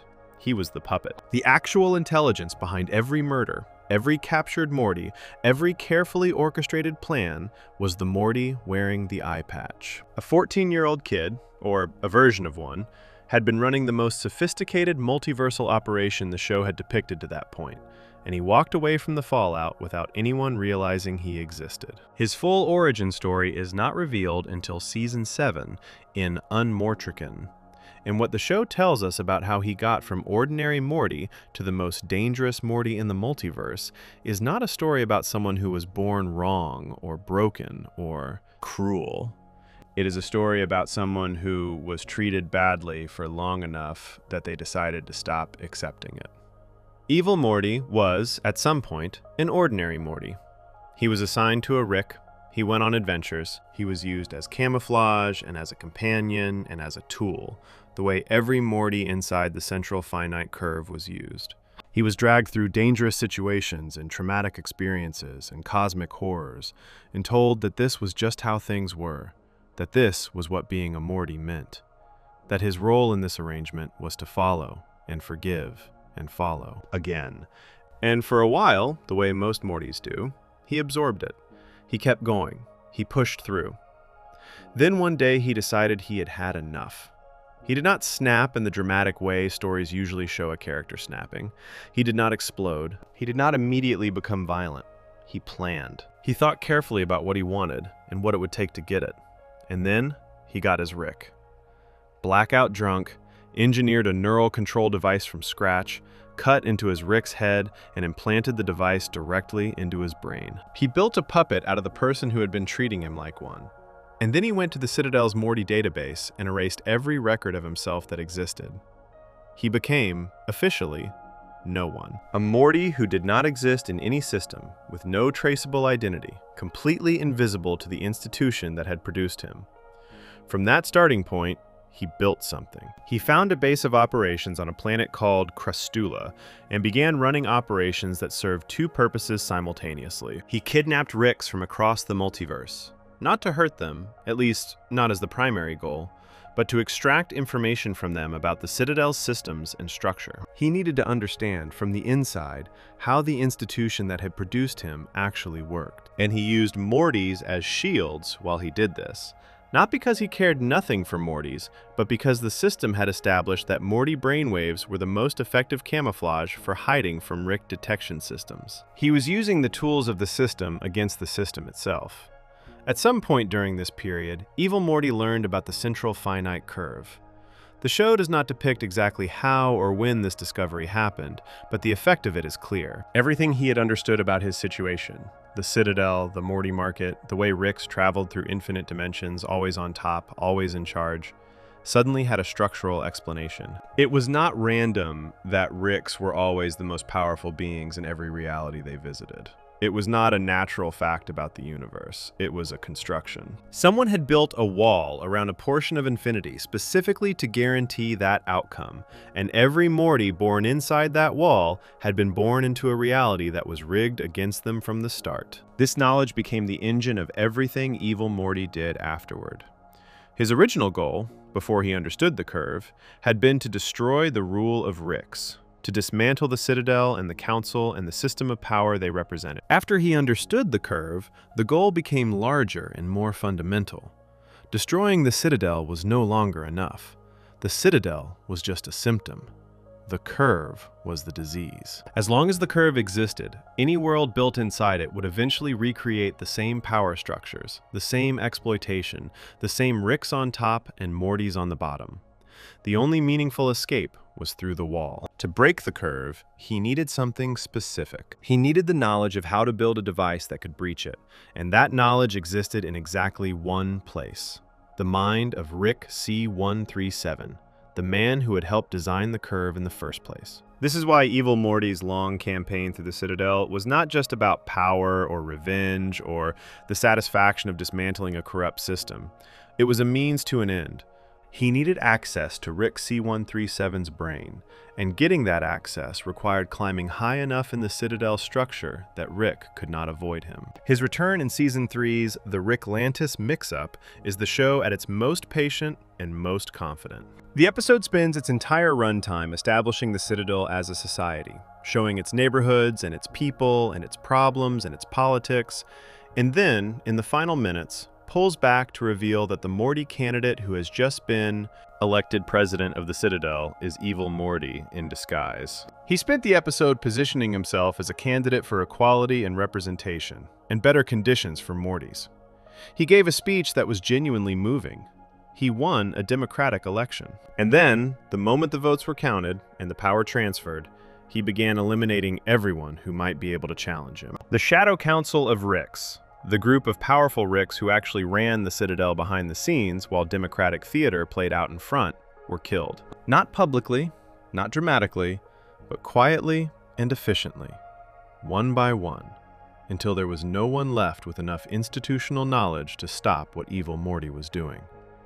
He did not want to run the Citadel. He wanted to use it as a stepping stone, and every piece of that stepping stone that was not useful to him was removed. His presidency of the Citadel is characterized by the show as authoritarian and brutal, which it was. He consolidated power in ways that were not gentle. He killed people who represented threats to his eventual plan. He used the resources of the most powerful Rick institution in the multiverse to build toward a single goal that most of the Citadel's population did not know existed. By the time Season 5's finale arrives, he has done everything he needs to do and is ready to make his move. The confrontation in Rick, Morty, Jack is built around a dinner invitation. Evil Morty, as president of the Citadel, invites Rick and Morty to dinner. Rick does not want to go.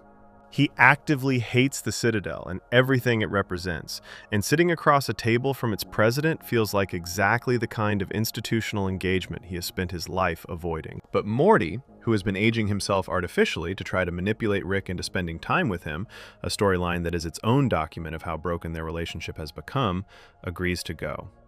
They go. At dinner, Evil Morty explains himself. He does not do it in a villainous monologue. He does it as though he is sharing facts that should be obvious.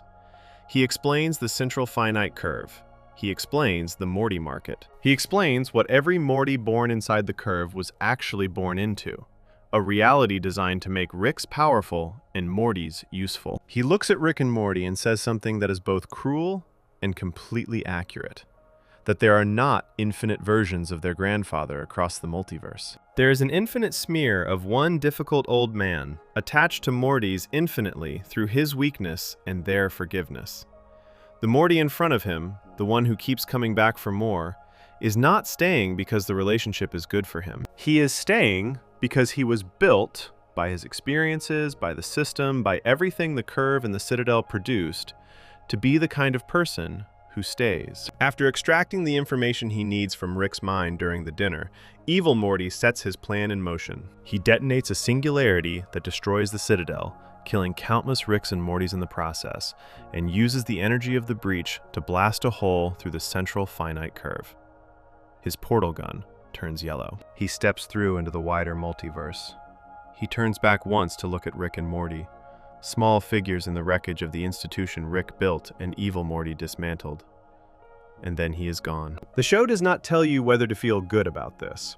The Citadel was a corrupt and exploitative institution, and its destruction is arguably just. Thousands of people died in the destruction, most of them Ricks and Mortys who had no meaningful part in designing the system they were born into. Evil Morty's goal was freedom, and he achieved it. The path to that freedom was a massacre. All of those things are true simultaneously, and the show refuses to resolve them into a clean moral. Evil Morty returns in Season 7's Unmortrican, drawn back into Rick's orbit by the shared problem of Rick Prime. He helps Rick and Morty track Prime down. He delivers the blow that makes Rick Prime vulnerable. He hands Rick the kill. And then, before leaving again, he gives Rick a warning that functions as the show's clearest articulation of his worldview. He has the plans for the Omega device, the weapon Rick Prime used to erase Diane from every dimension. He tells Rick that if Rick ever comes looking for him, he will use it to end the Rick experiment entirely. He is not threatening Rick out of hatred. He is establishing a boundary. Leave me alone, and I will leave you alone. Come after me, and I will do what Rick Prime did to Diane, but to Rick's. He is, in the end, a Morty who learned from the worst Rick in the multiverse and applied those lessons to protecting his own freedom. The irony of that is not lost on the show. Before we move on, if you're enjoying this analysis, please consider subscribing. It helps the channel tremendously. And while Evil Morty was building toward his escape, the relationship between Rick and the specific Morty we have followed since Season 1 was developing its own complications. A bond that was genuine and damaging in equal measure, and that the show documents with an honesty that gets harder to look at as the seasons go on. Section 8. The Galactic Federation and the Rebel Years. Rick's political past. There is a version of Rick Sanchez that existed before the drunk grandfather in the garage, before the nihilism and the burping and the performative indifference to everything. A younger version, angrier and more openly political, who looked at the way power was organized across the universe and decided that fighting it was worth his time. This version of Rick picked up weapons and stood next to his closest friends and went to war against the largest government in the galaxy. He committed what the show calls atrocities in the name of freedom.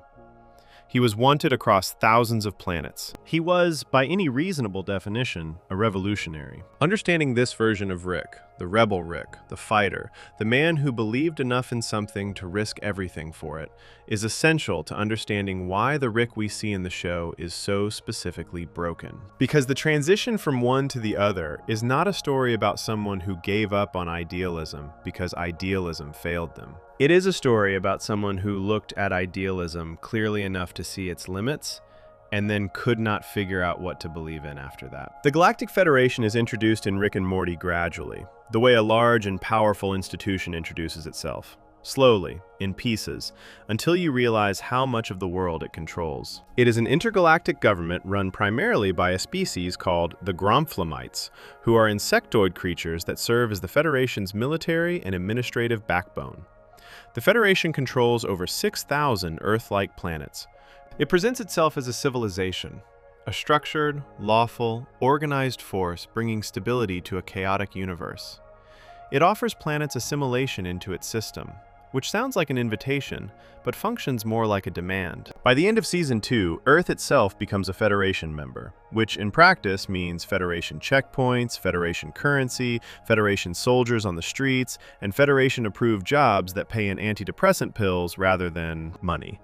Rick has been fighting this institution for most of his adult life, not because he is a political idealist in the traditional sense. Rick does not believe in much, and he is suspicious of anyone who claims to, but because the Federation represents exactly the kind of centralized power and enforced order that everything about Rick's personality resists. He does not want to be governed, he does not want to be tracked, he does not want his movements monitored or his technology regulated or his choices subject to approval from a bureaucracy of insect aliens. The Federation wants all of these things from him, and the conflict was probably inevitable from the moment they became aware of each other.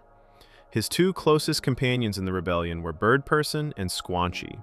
Birdperson is introduced in Season 1 as one of Rick's oldest and most trusted friends, a tall, bird-like being who speaks in formal and poetic patterns and who has a calm, measured quality that contrasts sharply with Rick's chaos. Squanchy is smaller and louder and less defined by the show, but consistently present at the significant moments of Rick's past. The three of them, along with other rebels across various planets, fought against the Federation for years. They attacked Federation installations. They freed planets under Federation control. They committed what the show describes as crimes in the name of freedom, and both Rick and Birdperson acknowledge these crimes openly, without quite calling them mistakes. The most specific battle from this period that the show examines in detail is the Battle of Blood Ridge. This conflict is referenced across multiple seasons before being depicted in the Season 5 episode, Rick-Ternal Friendshine of the Spotless Mort.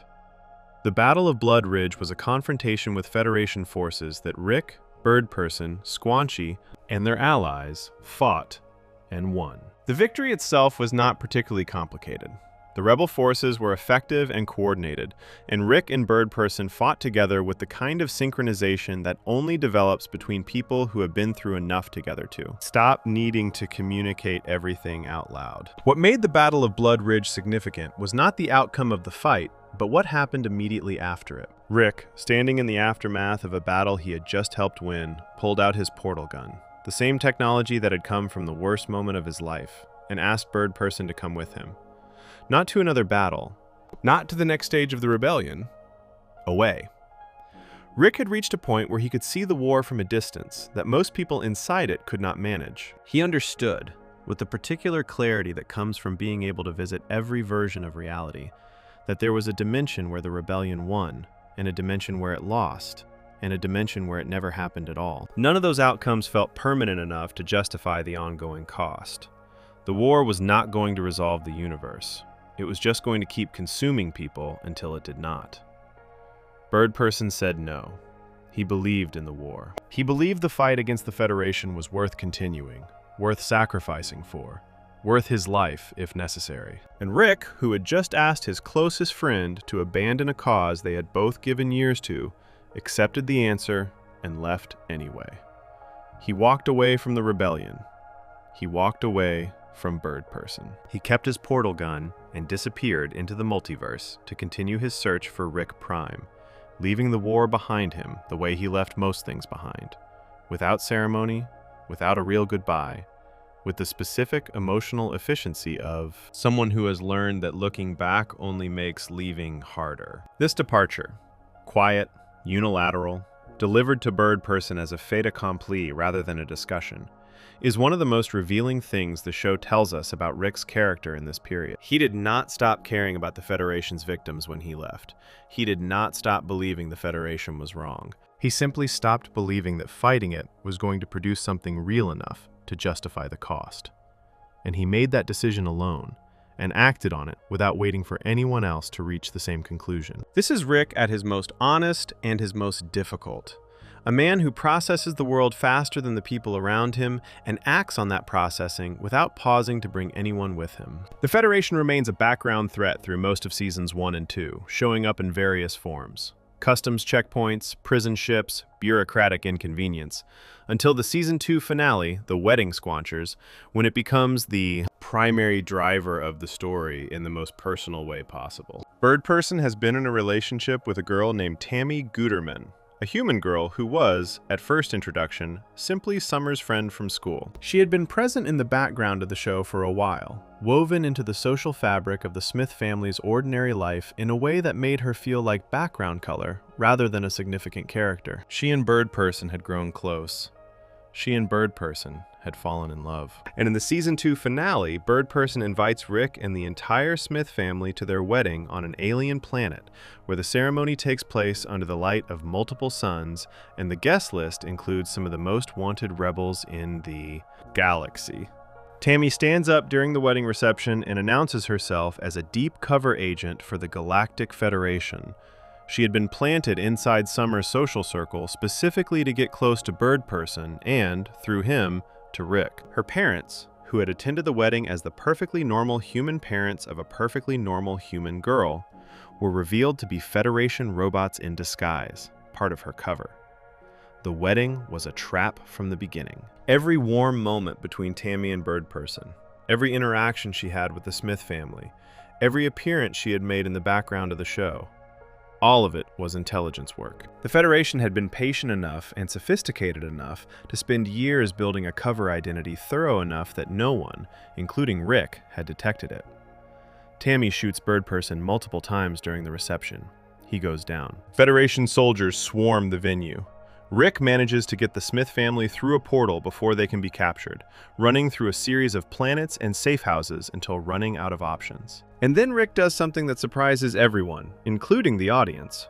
He turns himself in. He contacts the Federation and surrenders, not because he has been caught, not because he has no options left, but because surrendering himself is the only way to guarantee the Federation leaves his family alone. He trades his freedom for their safety, and does it with a straight face in a cover story about ice cream in a better place, making sure Morty does not understand what is actually happening until it is already done. Rick in a Federation prison is the setup for the Season 3 premiere, the Rick Shank Rickdemption, which is where the most significant act of political destruction in the show's run takes place. A Federation agent named Cornelius Daniel hooks Rick up to a memory-reading machine to extract the formula for his portal gun fluid. Rick, trapped in the machine, appears to cooperate, showing Daniel his fabricated backstory, walking him through memories, seemingly giving the Federation exactly what they want.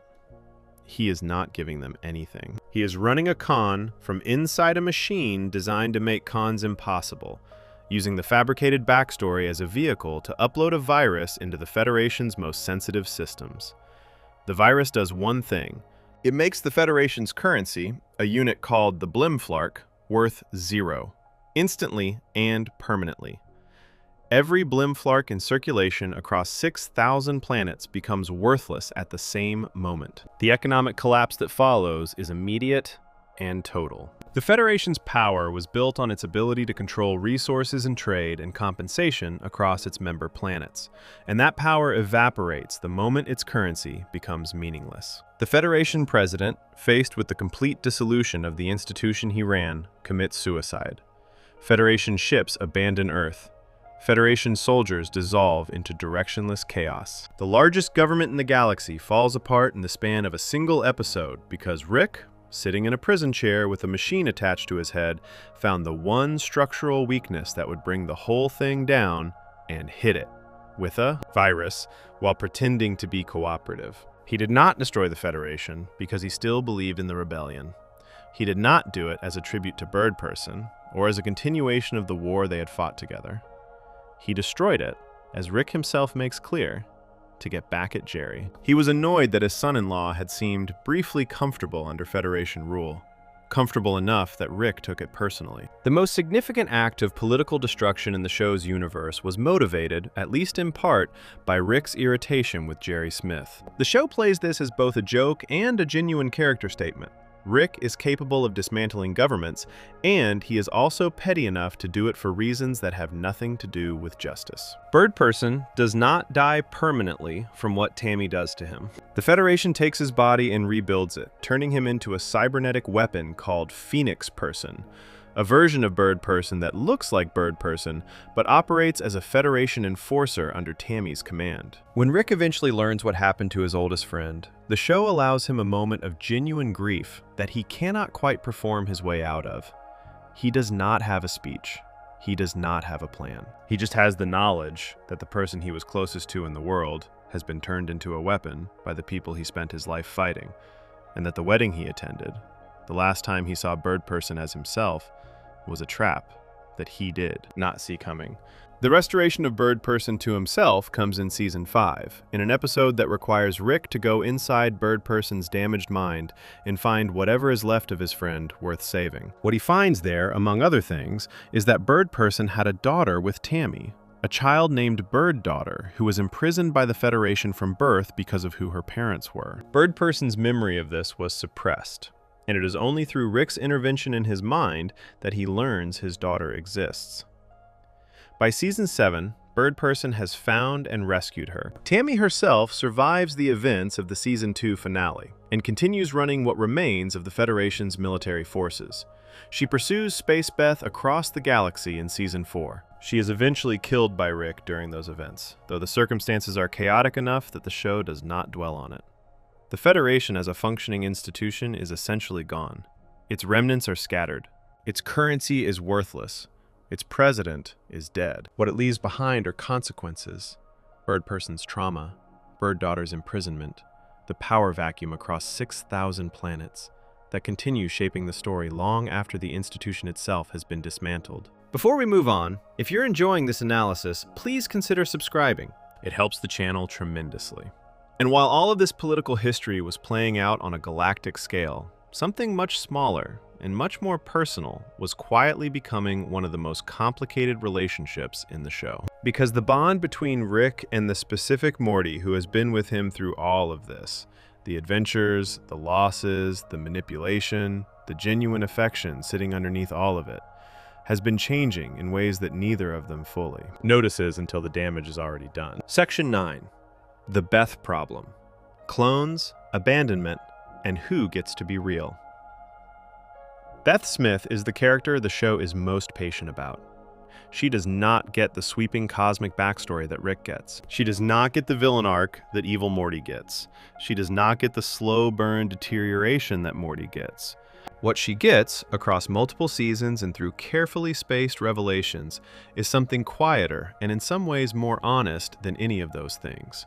She gets a portrait of a person who spent her entire life shaped by an absence, the absence of her father, and who, when her father finally came back, discovered that the shape he had left in her was not the shape she wanted to be. To understand the Beth clone arc properly, you have to start not with the clone, but with the relationship that made the clone necessary.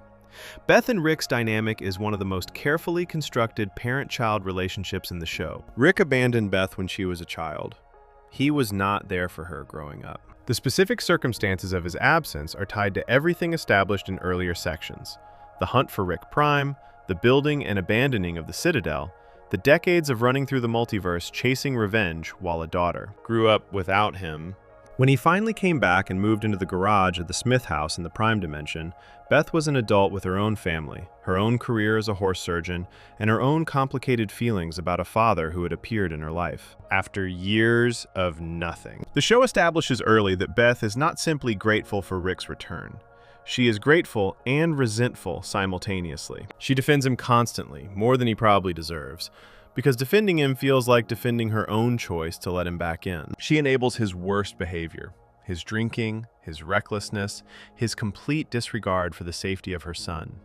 Because calling him out would require admitting that the man she waited for is not entirely the man she wanted him to be. The relationship between Beth and Rick is built on a foundation of unspoken disappointment on both sides, held together by a genuine love that neither of them is entirely comfortable expressing. What the show does over time is peel back Beth's exterior until the thing underneath it is visible. And what is underneath it, the show argues, is Rick. Not in a surface way, not just the intelligence and the dry humor and the capacity for cruelty, but in a deeper sense. Beth is someone who stayed in a life she was not sure she wanted because she never fully believed she deserved or was capable of something else. She married Jerry young, had children young, built a quiet domestic existence that she sometimes treats as a comfort and sometimes treats as a trap, depending on the episode. She is a horse surgeon, skilled at her job, respected in her field, but the life around the job is one she assembled by default rather than design. Season 3's episode, The ABCs of Beth, brings this to a head in a way the show had been building toward for 2 seasons. The episode involves Rick taking Beth to Fruipyland, a magical dimension he invented for her when she was a small child, a place of soft colors and gentle creatures that was supposed to be a safe and happy space for her. When they return to Fruipyland as adults, Beth begins remembering things about her childhood behavior in that dimension that are not comfortable. She was not simply a sweet child playing in a magical world. She was a child who used the dimension's safely, consequence-free environment to act on dark impulses, trapping other children there, potentially causing harm to creatures and people in ways that a fully consequence-free environment made feel acceptable. She was, in other words, already showing the behavioral patterns that she recognizes in herself as an adult. The dark side that she has always quietly suspected was there. The revelation that Beth is capable of genuine cruelty, that she has a side of her that operates outside normal moral limits when consequences are removed, is framed not as a condemnation, but as a recognition. Rick, who has operated outside normal moral limits for decades, sees it and is not surprised. He is, if anything, relieved to have it named. Beth sees it and is shaken, because naming it requires accepting that she is more like her father than she had allowed herself to admit. At the end of the episode, Rick makes an offer. He tells Beth that if she wants to leave, if she wants to go out into the universe and explore and live a different kind of life, he can make a clone of her with all of her memories intact. The clone would stay at home. It would live Beth's life with Jerry and Morty in summer, and none of them would ever know the difference. Beth could go. She could be whoever she wanted to be outside the life she had assembled by default. Rick frames it as a gift, which it is, and also as an avoidance of a decision, which it also is.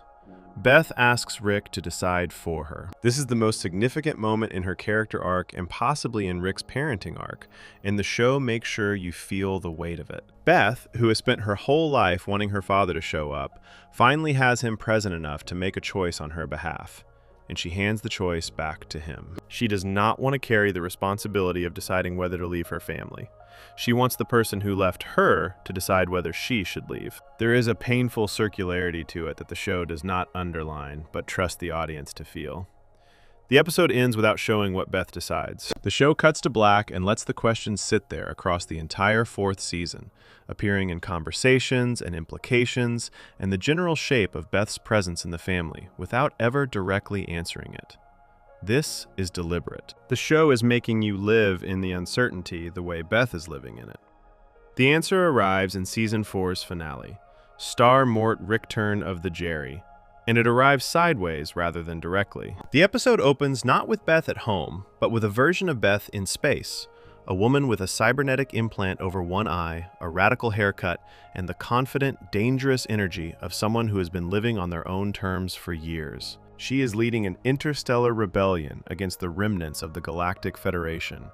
She is one of the most wanted people in the galaxy. She is, in almost every visible way, what Beth might have become if she had spent the last year being exactly who she wanted to be instead of who circumstance had made her. This version of Beth, who becomes known as Space Beth, believes she is the real Beth.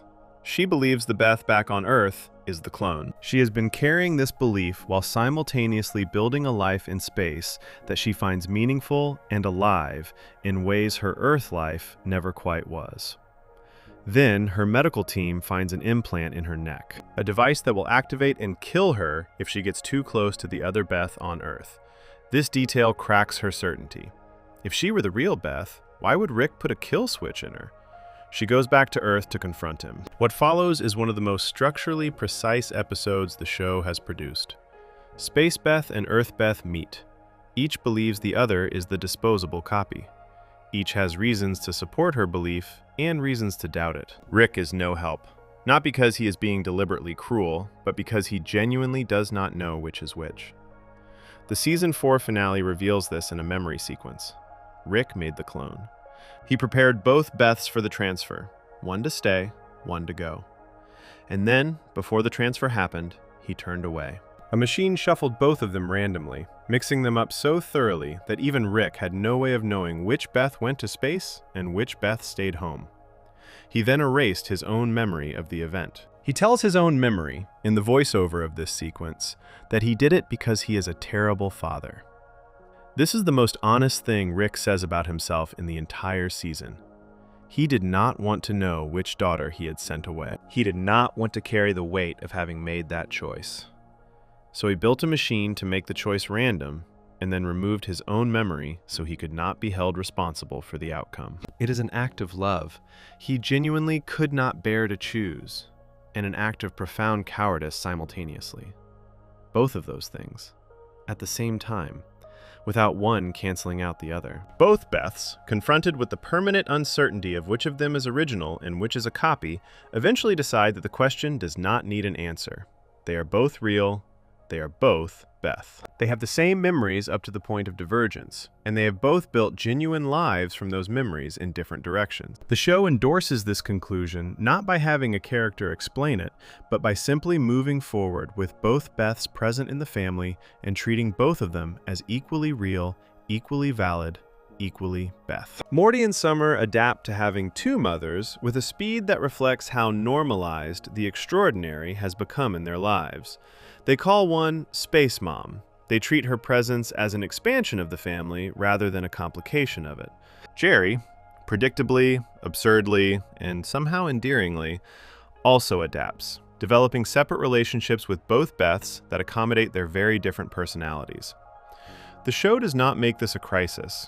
It makes it a new normal. Season 6's episode, Bethic Twinstinct, takes the Beth storyline to its most philosophically interesting place.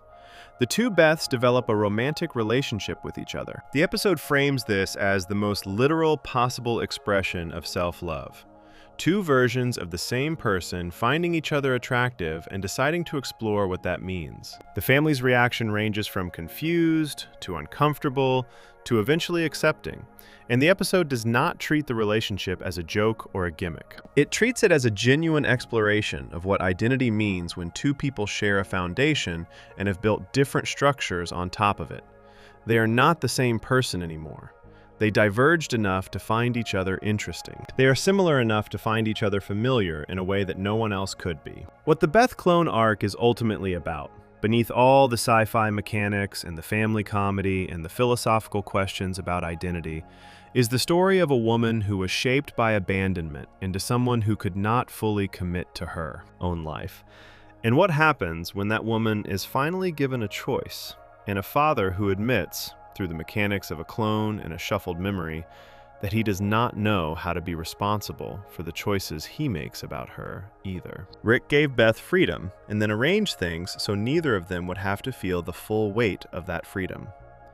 Beth asked Rick to decide and then watched him design a system that made the decision impossible to trace. They are, in the end, exactly alike. Not in the ways Beth always resented, not in the cruelty or the recklessness, but in the specific emotional architecture of avoiding the decisions that matter most, and then living inside the consequences of that avoidance, without quite acknowledging that they put themselves there. Before we move on, if you're enjoying this analysis, please consider subscribing. It helps the channel tremendously.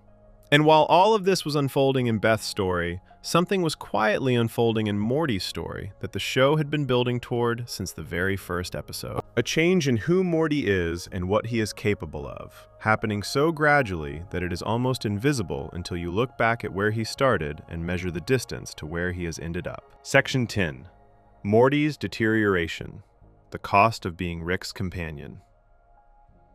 There is a version of Morty Smith that no longer exists. He was there at the beginning, anxious, clumsy, hopelessly in love with his classmate Jessica, embarrassed by his family, struggling in school, unremarkable in almost every way that the world measures remarkability. He was a completely ordinary 14-year-old boy navigating a completely ordinary life, and the worst thing that had happened to him before season 1 was probably a bad grade or an embarrassing moment in front of a girl he liked. That version of Morty is gone. The show does not announce his disappearance. It does not mark the moment he stops being that person and starts being something else. It just documents the process, episode by episode, season by season, with the patience of something that knows exactly where it is going and is in no rush to get there. The most important thing to understand about what happens to Morty across the run of the show is that it does not happen because of one catastrophic event.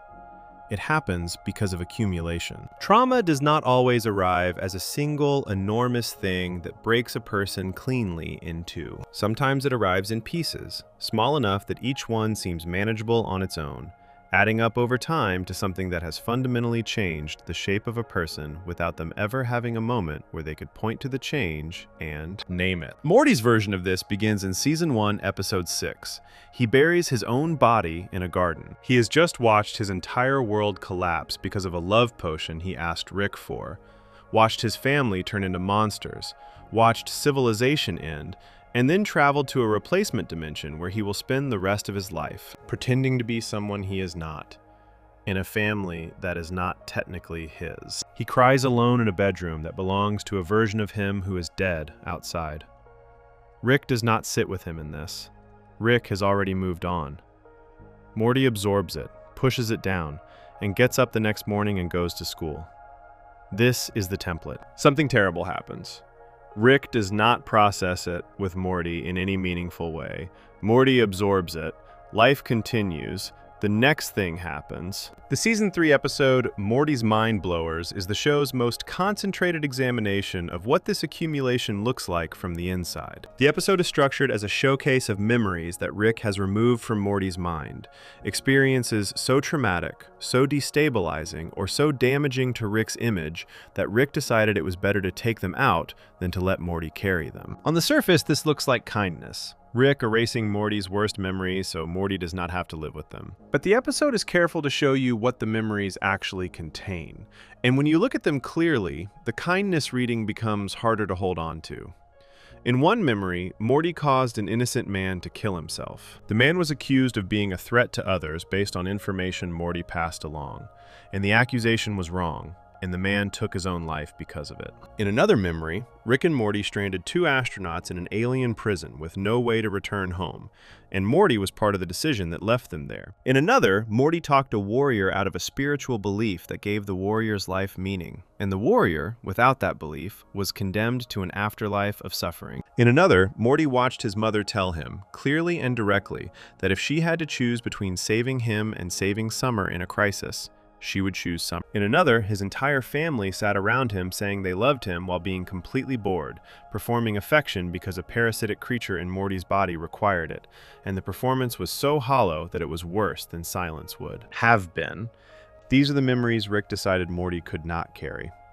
And the episode reveals something important about the selection criteria.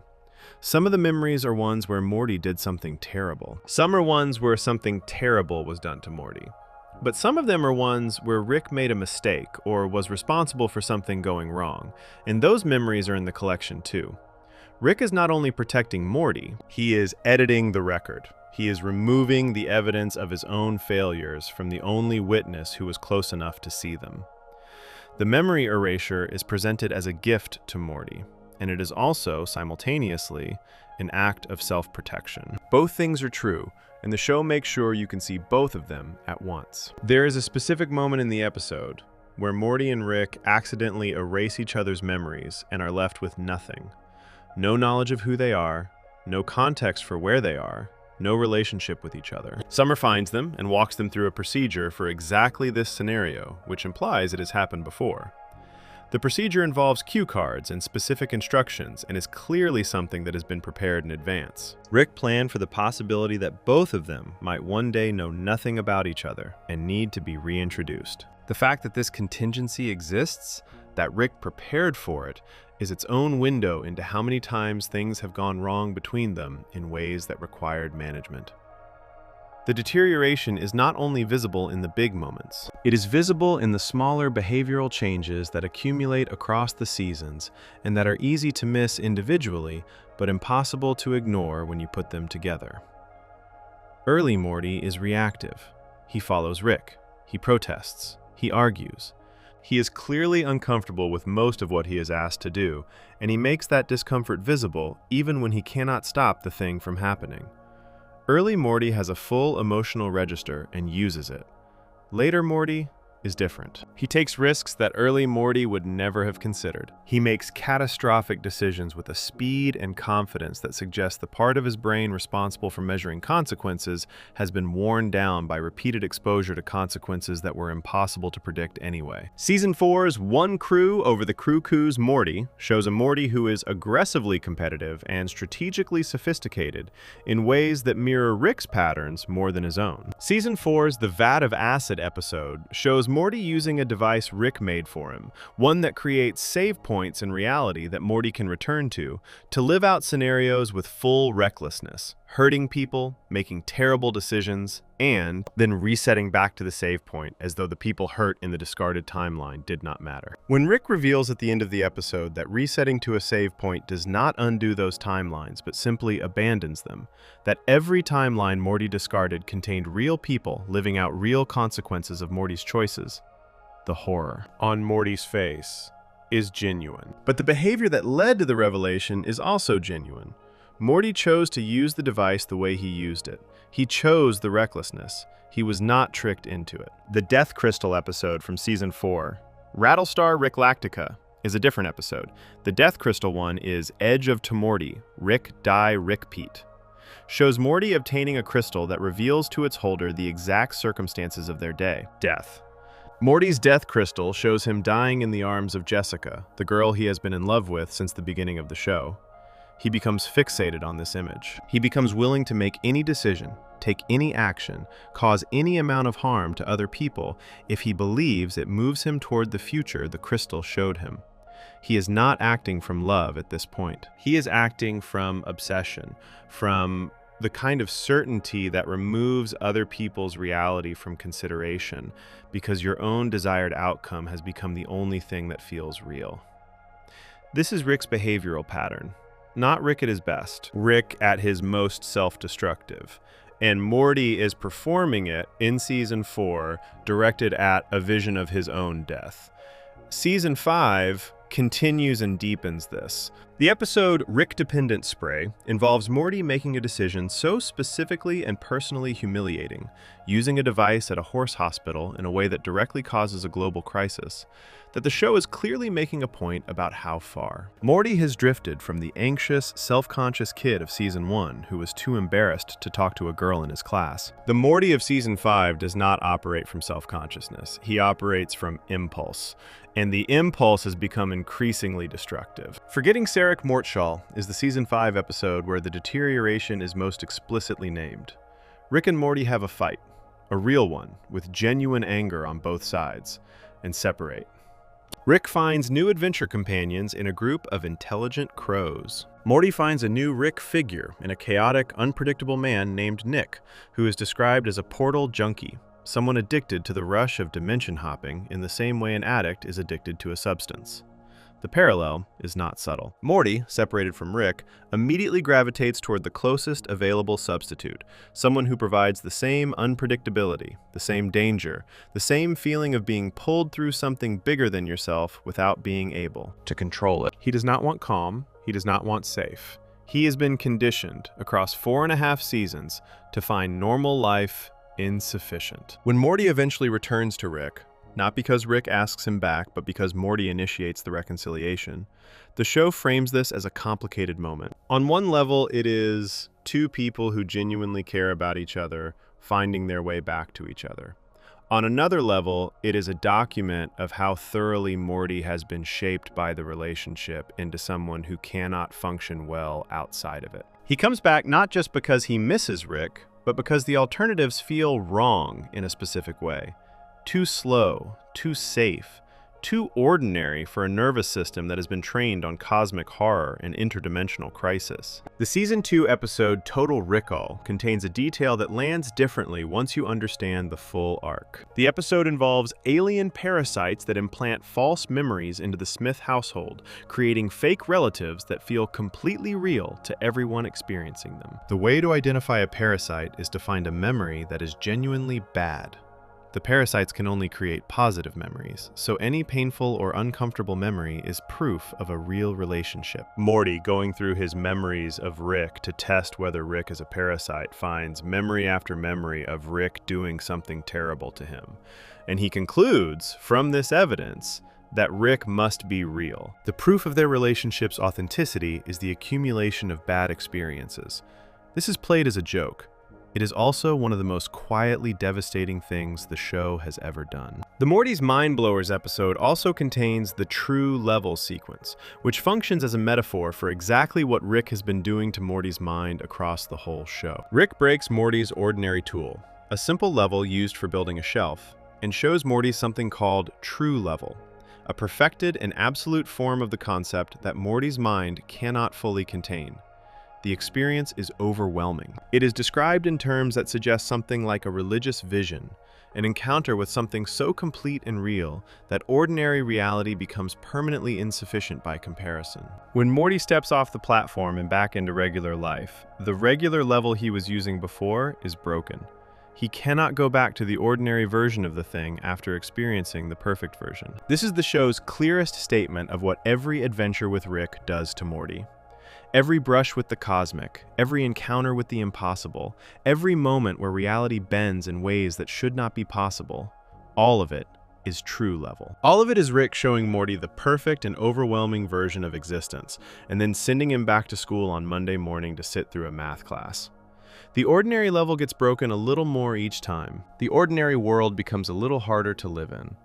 And Morty keeps going back for more, because whatever damage the adventures do to his relationship with ordinary life, the alternative, not going, not seeing, not knowing, now feels worse. What is happening to Morty across the show is not an accident. It is not a side effect that Rick failed to anticipate. It is the predictable outcome of taking a 14-year-old boy through the things Rick takes Morty through. And the show documents it with enough specificity to make it clear that someone in the writer's room understands exactly what prolonged exposure to crisis and trauma and the removal of normal consequences does to a developing person. Morty is becoming Rick. Slowly, incompletely, still with the emotional capacity that Rick lost somewhere in Dimension C-137's garage, but moving in that direction. The adventures are not making him stronger in the way adventure stories usually promise. They are making him more capable and less stable simultaneously, which is a very specific and very recognizable kind of damage. Before we move on, if you're enjoying this analysis, please consider subscribing. It helps the channel tremendously. And the dimension map underneath all of this, the question of which family these adventures are actually happening to, which Morty this actually is, which version of this story we have been watching, is something. The show has been quietly complicating since the very first episode in ways that most viewers never fully piece together until someone lays it all out. Section 11. The Rick and Morty Dimension Map. Who is actually who? There is a question sitting underneath every single episode of Rick and Morty that most viewers never think to ask, because the show is careful never to draw attention to it directly. The question is simple. Who are these people? Not in terms of their personalities or their relationships or their histories, those are documented extensively across 10 seasons. But in the most basic, literal sense, which dimension are they from? Which versions of themselves are they? Which family is this really? And how many times has it been replaced without anyone in it knowing? The answer, when you actually assemble it from everything the show has confirmed across its run, is more complicated and more unsettling than most viewers realize. Because the family sitting around the dinner table in the Smith household is not, in any simple sense, the original family.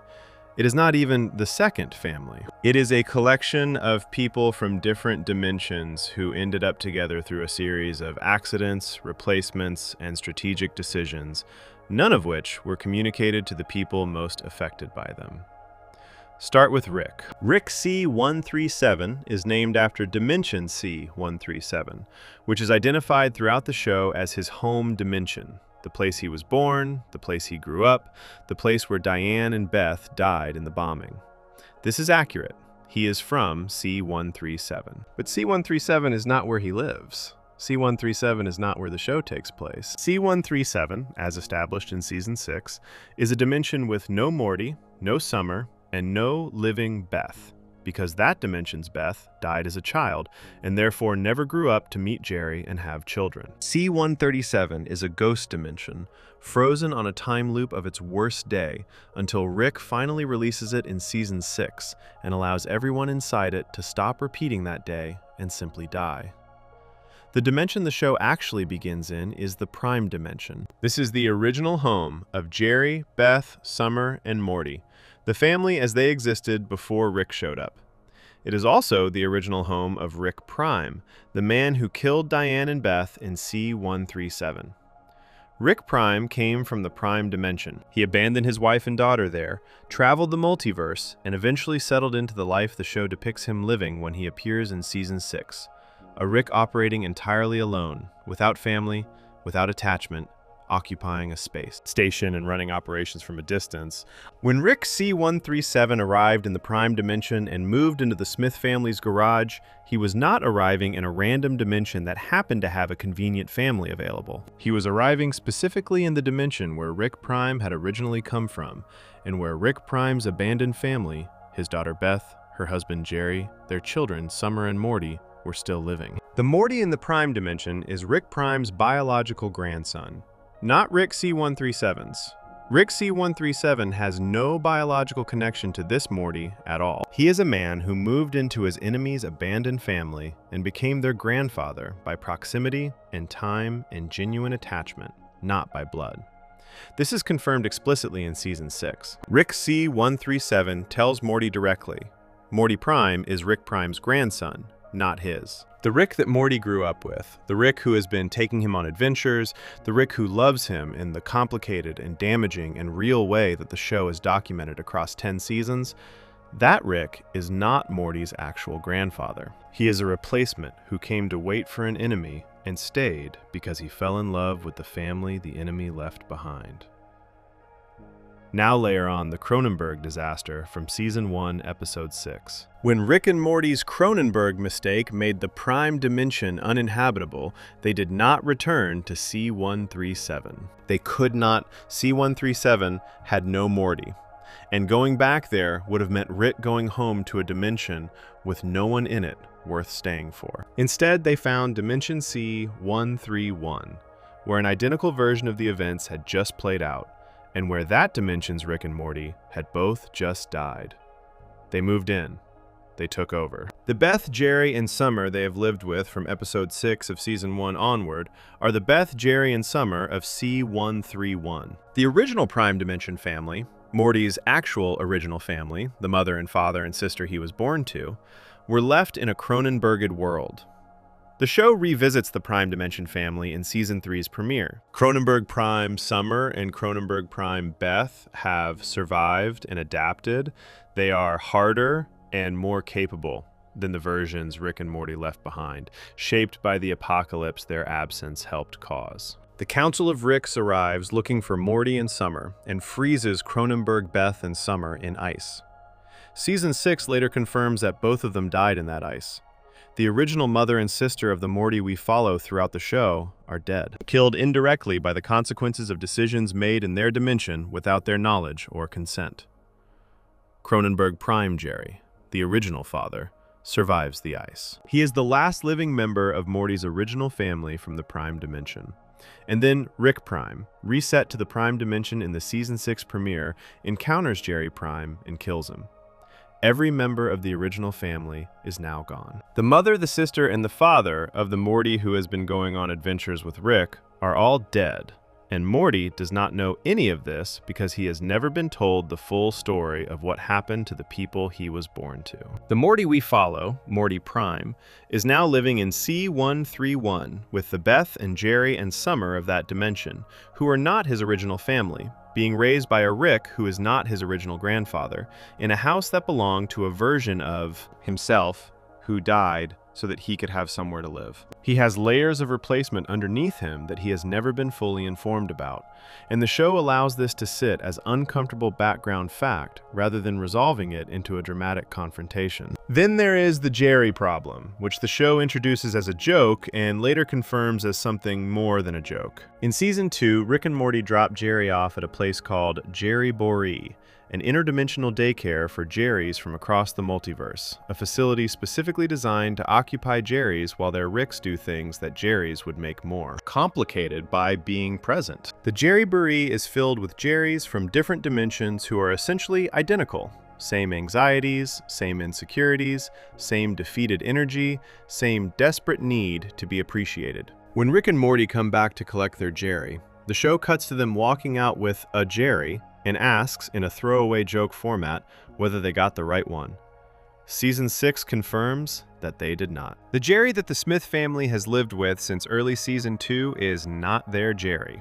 He is a Jerry from a slightly different dimension who got mixed up in the Jerry Boree exchange and was accidentally taken home by the wrong Rick and Morty. Nobody noticed, because the differences between Jerrys across dimensions are small enough that the substitution created no visible disruption. Their actual Jerry, C131 Jerry, was returned to his original dimension during the Season 6 portal reset. That Jerry, reconnected with his original dimension's Beth, was living in an angrier and more frustrated household than the one we know, because that Beth had never separated from her Jerry, and the accumulated pressure of never having had space from each other had made the relationship harder and tighter and less comfortable than the one we see in the main timeline. The Jerry we know, the wrong Jerry, the one from a different dimension who has been living with this family since Season 2, had his reunion with his original reality during the Season 6 reset as well. He experienced his original dimension briefly and then was returned. The show handles this as a background event rather than a dramatic centerpiece, which is very much in keeping with how the show treats the dimension map generally. These are enormous revelations delivered quietly, almost in passing, trusting the audience to sit with the weight of them without being told how to feel. What this all adds up to is a family that is, in the most literal possible sense, assembled from parts. Rick C137 from a dead dimension with no living family. Beth and Jerry and Summer from C131, a replacement dimension chosen because its Rick and Morty had just conveniently died. Morty Prime, originally from the Prime dimension but relocated to C131 after his original world was destroyed by his own love potion. A wrong Jerry who has been living as the right Jerry for years without anyone knowing the difference. Space Beth, who is either the original Beth from C131 or a clone of her with no way of knowing which. All of them sitting around the same dinner table, calling themselves a family, and being right about that in every way that actually matters to them, while being technically wrong about it in ways that would probably be devastating to know. The show's position on this, delivered through Rick's character most clearly, is that the technical wrongness does not cancel out the functional realness. Rick has transferred his consciousness so many times, moved through so many dimensions, replaced so many versions of himself and his family, that he has arrived at a working philosophy about identity that the science supports, even if the emotion resists it. You are not your original body, or your original dimension, or your original family.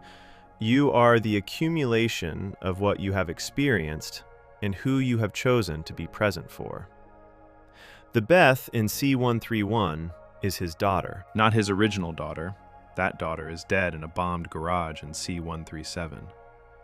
But his daughter in every way that he has been able to give that word meaning after losing the first one.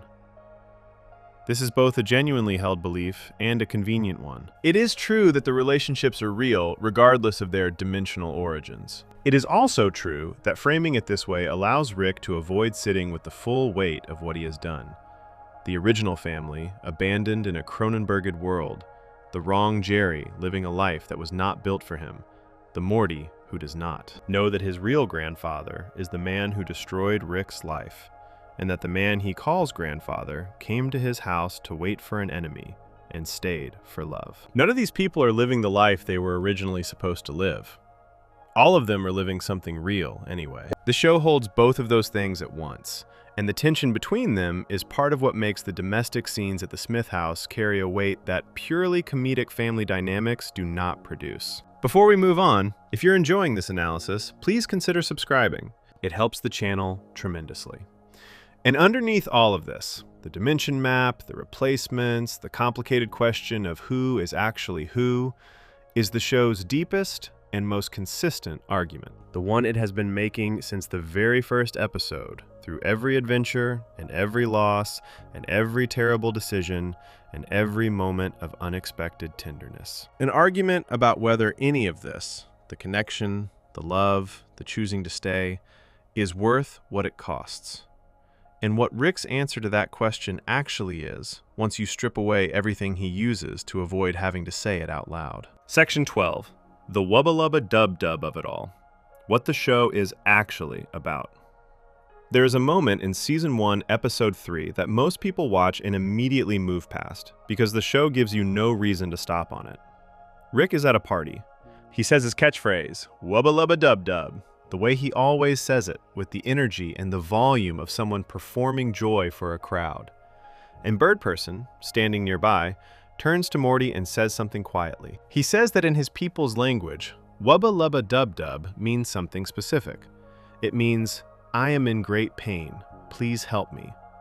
Morty laughs it off. Rick overhears it, calls Bird Person a beautiful man, and the show moves on to the next joke. The moment lasts about 15 seconds. It is never directly referenced again in that episode or the ones immediately following it. And it is the most important 15 seconds in the entire series because it is the show telling you exactly what you are watching before you have seen enough of it to understand what you are being told.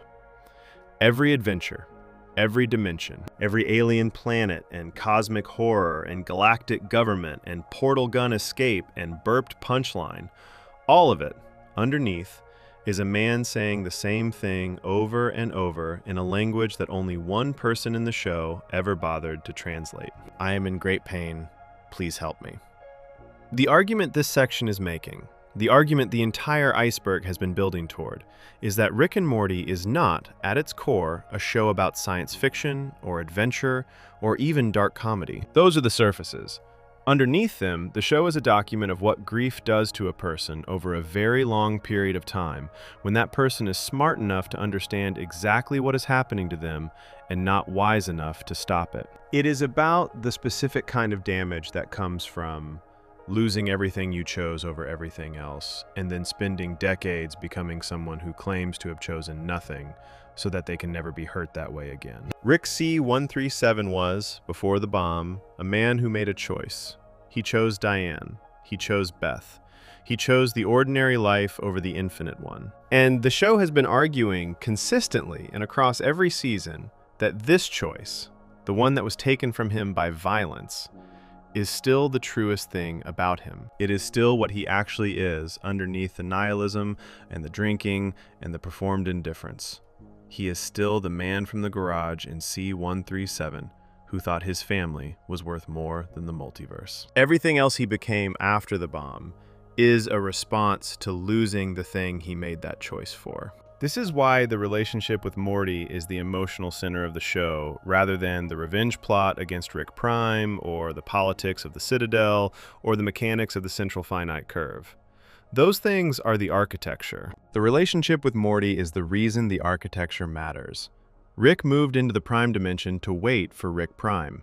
He stayed because of Morty. That is the show's most basic and most important fact, and it is delivered not through a speech or a dramatic revelation, but through 10 seasons of behavior, through the way Rick keeps coming back, keeps showing up, keeps choosing this specific, Morty in this specific dimension over all the infinite alternatives available to him. In Season 5's finale, Evil Morty says something to Morty that is designed to cut as deeply as possible. He tells Morty that there are not infinite versions of their grandfather across the multiverse. There is an infinite smear of one difficult old man attached to Morty's infinitely through his weakness and their forgiveness. He is trying to convince Morty that the relationship is a trap, that what feels like love and connection is actually a system designed to keep Morty's compliant and available. And he is not entirely wrong about the system. The show has been honest about the system. The Morty market was real, the brainwave camouflage function was real, the Citadel's exploitation of Morty's was real. But Evil Morty's analysis, precise as it is about the system, misses something that the show has also been honest about. Rick C-137 is not the system. He built parts of the system and walked away from it, and has spent years in a complicated relationship with the damage it caused. He uses Morty in ways that are not good for Morty. He also genuinely loves Morty in ways that are real, regardless of the system's intentions. Both of those things are true, and the show has never pretended otherwise. Evil Morty's escape from the curve is justified, and his analysis of the curve is accurate, but his conclusion that the only response to a broken system is to leave it entirely is one answer, not the only answer. Rick's answer is different and harder to articulate because he does not articulate it directly. He shows it in behavior rather than words, which is the only honest way a character like Rick can show it, because Rick's words are designed to obscure rather than reveal. Look at what he does rather than what he says. He turns himself into the Galactic Federation to protect the Smith family. He goes into Bird Person's damaged mind to bring back his oldest friend. He crashes his ship into a family's garage and stays for decades. He releases the time loop in C-137 and lets go of the frozen version of his grief. He beats Rick Prime to death and then feels empty rather than satisfied, which means the revenge was never actually about Rick, it was about Diane and Beth, who cannot be brought back by any number of revenges. These are not the actions of a nihilist. They are the actions of a man performing nihilism while being quietly driven by attachment. Rick does not believe nothing matters. He believes that the things that matter can be taken from you, and that the pain of losing them is so specific and so permanent that the only way to keep functioning is to pretend you never wanted them in the first place. The nihilism is not a philosophy, it is a scar tissue. It is what grew over the wound from the bomb in the garage, and it serves the same function scar tissue always serves. Protection that is also a reminder. Toughness that is also a record of what was hurt. The show's most honest statement of this comes in the Season 5 finale, after Evil Morty's brain scan of Rick plays back for both Rick and Morty to see. The full memory, the full life. The garage, the bomb, the hunt, the Citadel, the long years of running, the rock bottom, the crashed ship, the garage in the prime dimension, the adventures. Morty watches all of it and tries to say something that acknowledges what he has just seen. Tries to meet Rick in the vulnerability of having his entire hidden history exposed. And Rick shuts it down. He says something like, now everyone can stop asking about it, and moves on. He does not want the vulnerability named. He does not want the wound acknowledged. He wants to keep moving, which is the only mode he has ever had. But the brain scan happened. The memory played. Morty saw it, the audience saw it, and what was in it was not a monster's origin story. It was a love story that went catastrophically wrong and produced a monster as a side effect. The monster is real. The love that preceded it is also real. Both of those things at the same time. Morty's deterioration, documented across 10 seasons, is the cost of living inside someone else's grief. Morty has been absorbing the fallout of everything that happened in C-137's garage since the first episode, without ever being told the full story of what he was absorbing. He has been shaped by the emotional weather of a man in long-term pain, trained by that weather to find ordinary life insufficient, conditioned by repeated exposure to cosmic crisis to need the next thing the way the previous thing needed the next. Portal. He is, as the show reaches its later seasons, becoming a junior version of the thing Rick became after the bomb. Not because Rick wanted this for him, because proximity to a person who is operating from unprocessed grief over a long enough period changes the shape of you. This is the show's most uncomfortable argument, and its most specific one. It is not saying that Rick is purely a villain or that Morty is purely a victim. It is saying that damaged people, even when they love each other, even when the love is real and consistent and expressed in the only ways available to them, transmit their damage. Rick transmitted his to Beth by being absent for her entire childhood. Beth transmitted some of hers to Morty by being too caught up in her own father's return to fully see what that father was doing to her son. And Rick is transmitting his to Morty directly, adventure by adventure, erased memory by erased memory, year by year. The Beth clone arc is the show's argument that this cycle can be named and partially interrupted. Beth, faced with the choice of staying in a life shaped by her father's absence or becoming someone new in a space her father helped create, eventually finds a way to hold both, to be Space Beth and Earth Beth, to accept that she is more like Rick than she wanted to be, and to decide that this does not have to mean she becomes what Rick became. The two Beths choosing not to know which is the original is the show's most direct statement that origin does not determine identity. What you do with the life you have is what you are, not where you came from, not which dimension produced you, not which version of yourself is the copy. The dimension map, with all its replacements and substitutions and wrong Jerrys and dead original families, is the show's structural argument for the same point. Every person in the Smith household is living in a situation they did not originally choose. All of them have been displaced, replaced, or substituted in ways they were not fully consulted about. And all of them have built something real inside that situation anyway. The family is not original. The family is genuine. Both of those things are true. Rick, at the end of the revenge arc, at the end of the hunt, at the end of everything he spent decades building himself toward, is left with what he had when he crashed his ship into the Prime Dimension garage. A family that is not technically his. A Morty who is not technically his grandson. A life assembled from the pieces of other people's lives in a dimension he chose because of a strategy that ended up mattering less than the people the strategy brought him to. He stayed. That is the answer. After everything, the bomb, the hunt, the Citadel, the Central Finite Curve, the Galactic Federation, the Morty Market, the clone, the wrong Jerry, the dimension map, the Omega device, Rick Prime's last mocking words. After all of it, Rick is still in the garage in the Prime Dimension. Still taking Morty on adventures, still showing up for a family that is not his in any technical sense and is his in every real one. Bird Person said Wubba Lubba Dub Dub means, I am in great pain, please help me. What the show argues, across 10 seasons of evidence, is that Rick found the help. Not cleanly, not without enormous damage to himself and the people around him. Not in the form of healing or resolution or the kind of peace that stories usually promise as the reward for suffering, but in the form of staying, in the form of choosing again and again the family in the garage over the infinite multiverse beyond the Central Finite Curve's broken walls. Evil Morty escaped the curve and found the true multiverse. Rick stayed inside it and found something smaller and more specific and, the show argues quietly and without making too much noise about it, more valuable. Not better than the true multiverse.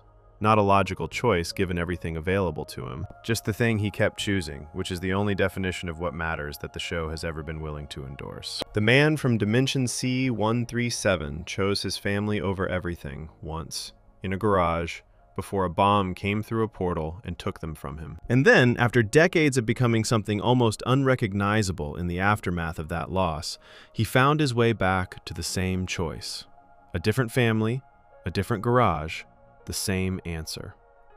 That is the iceberg, and that is the bottom of it.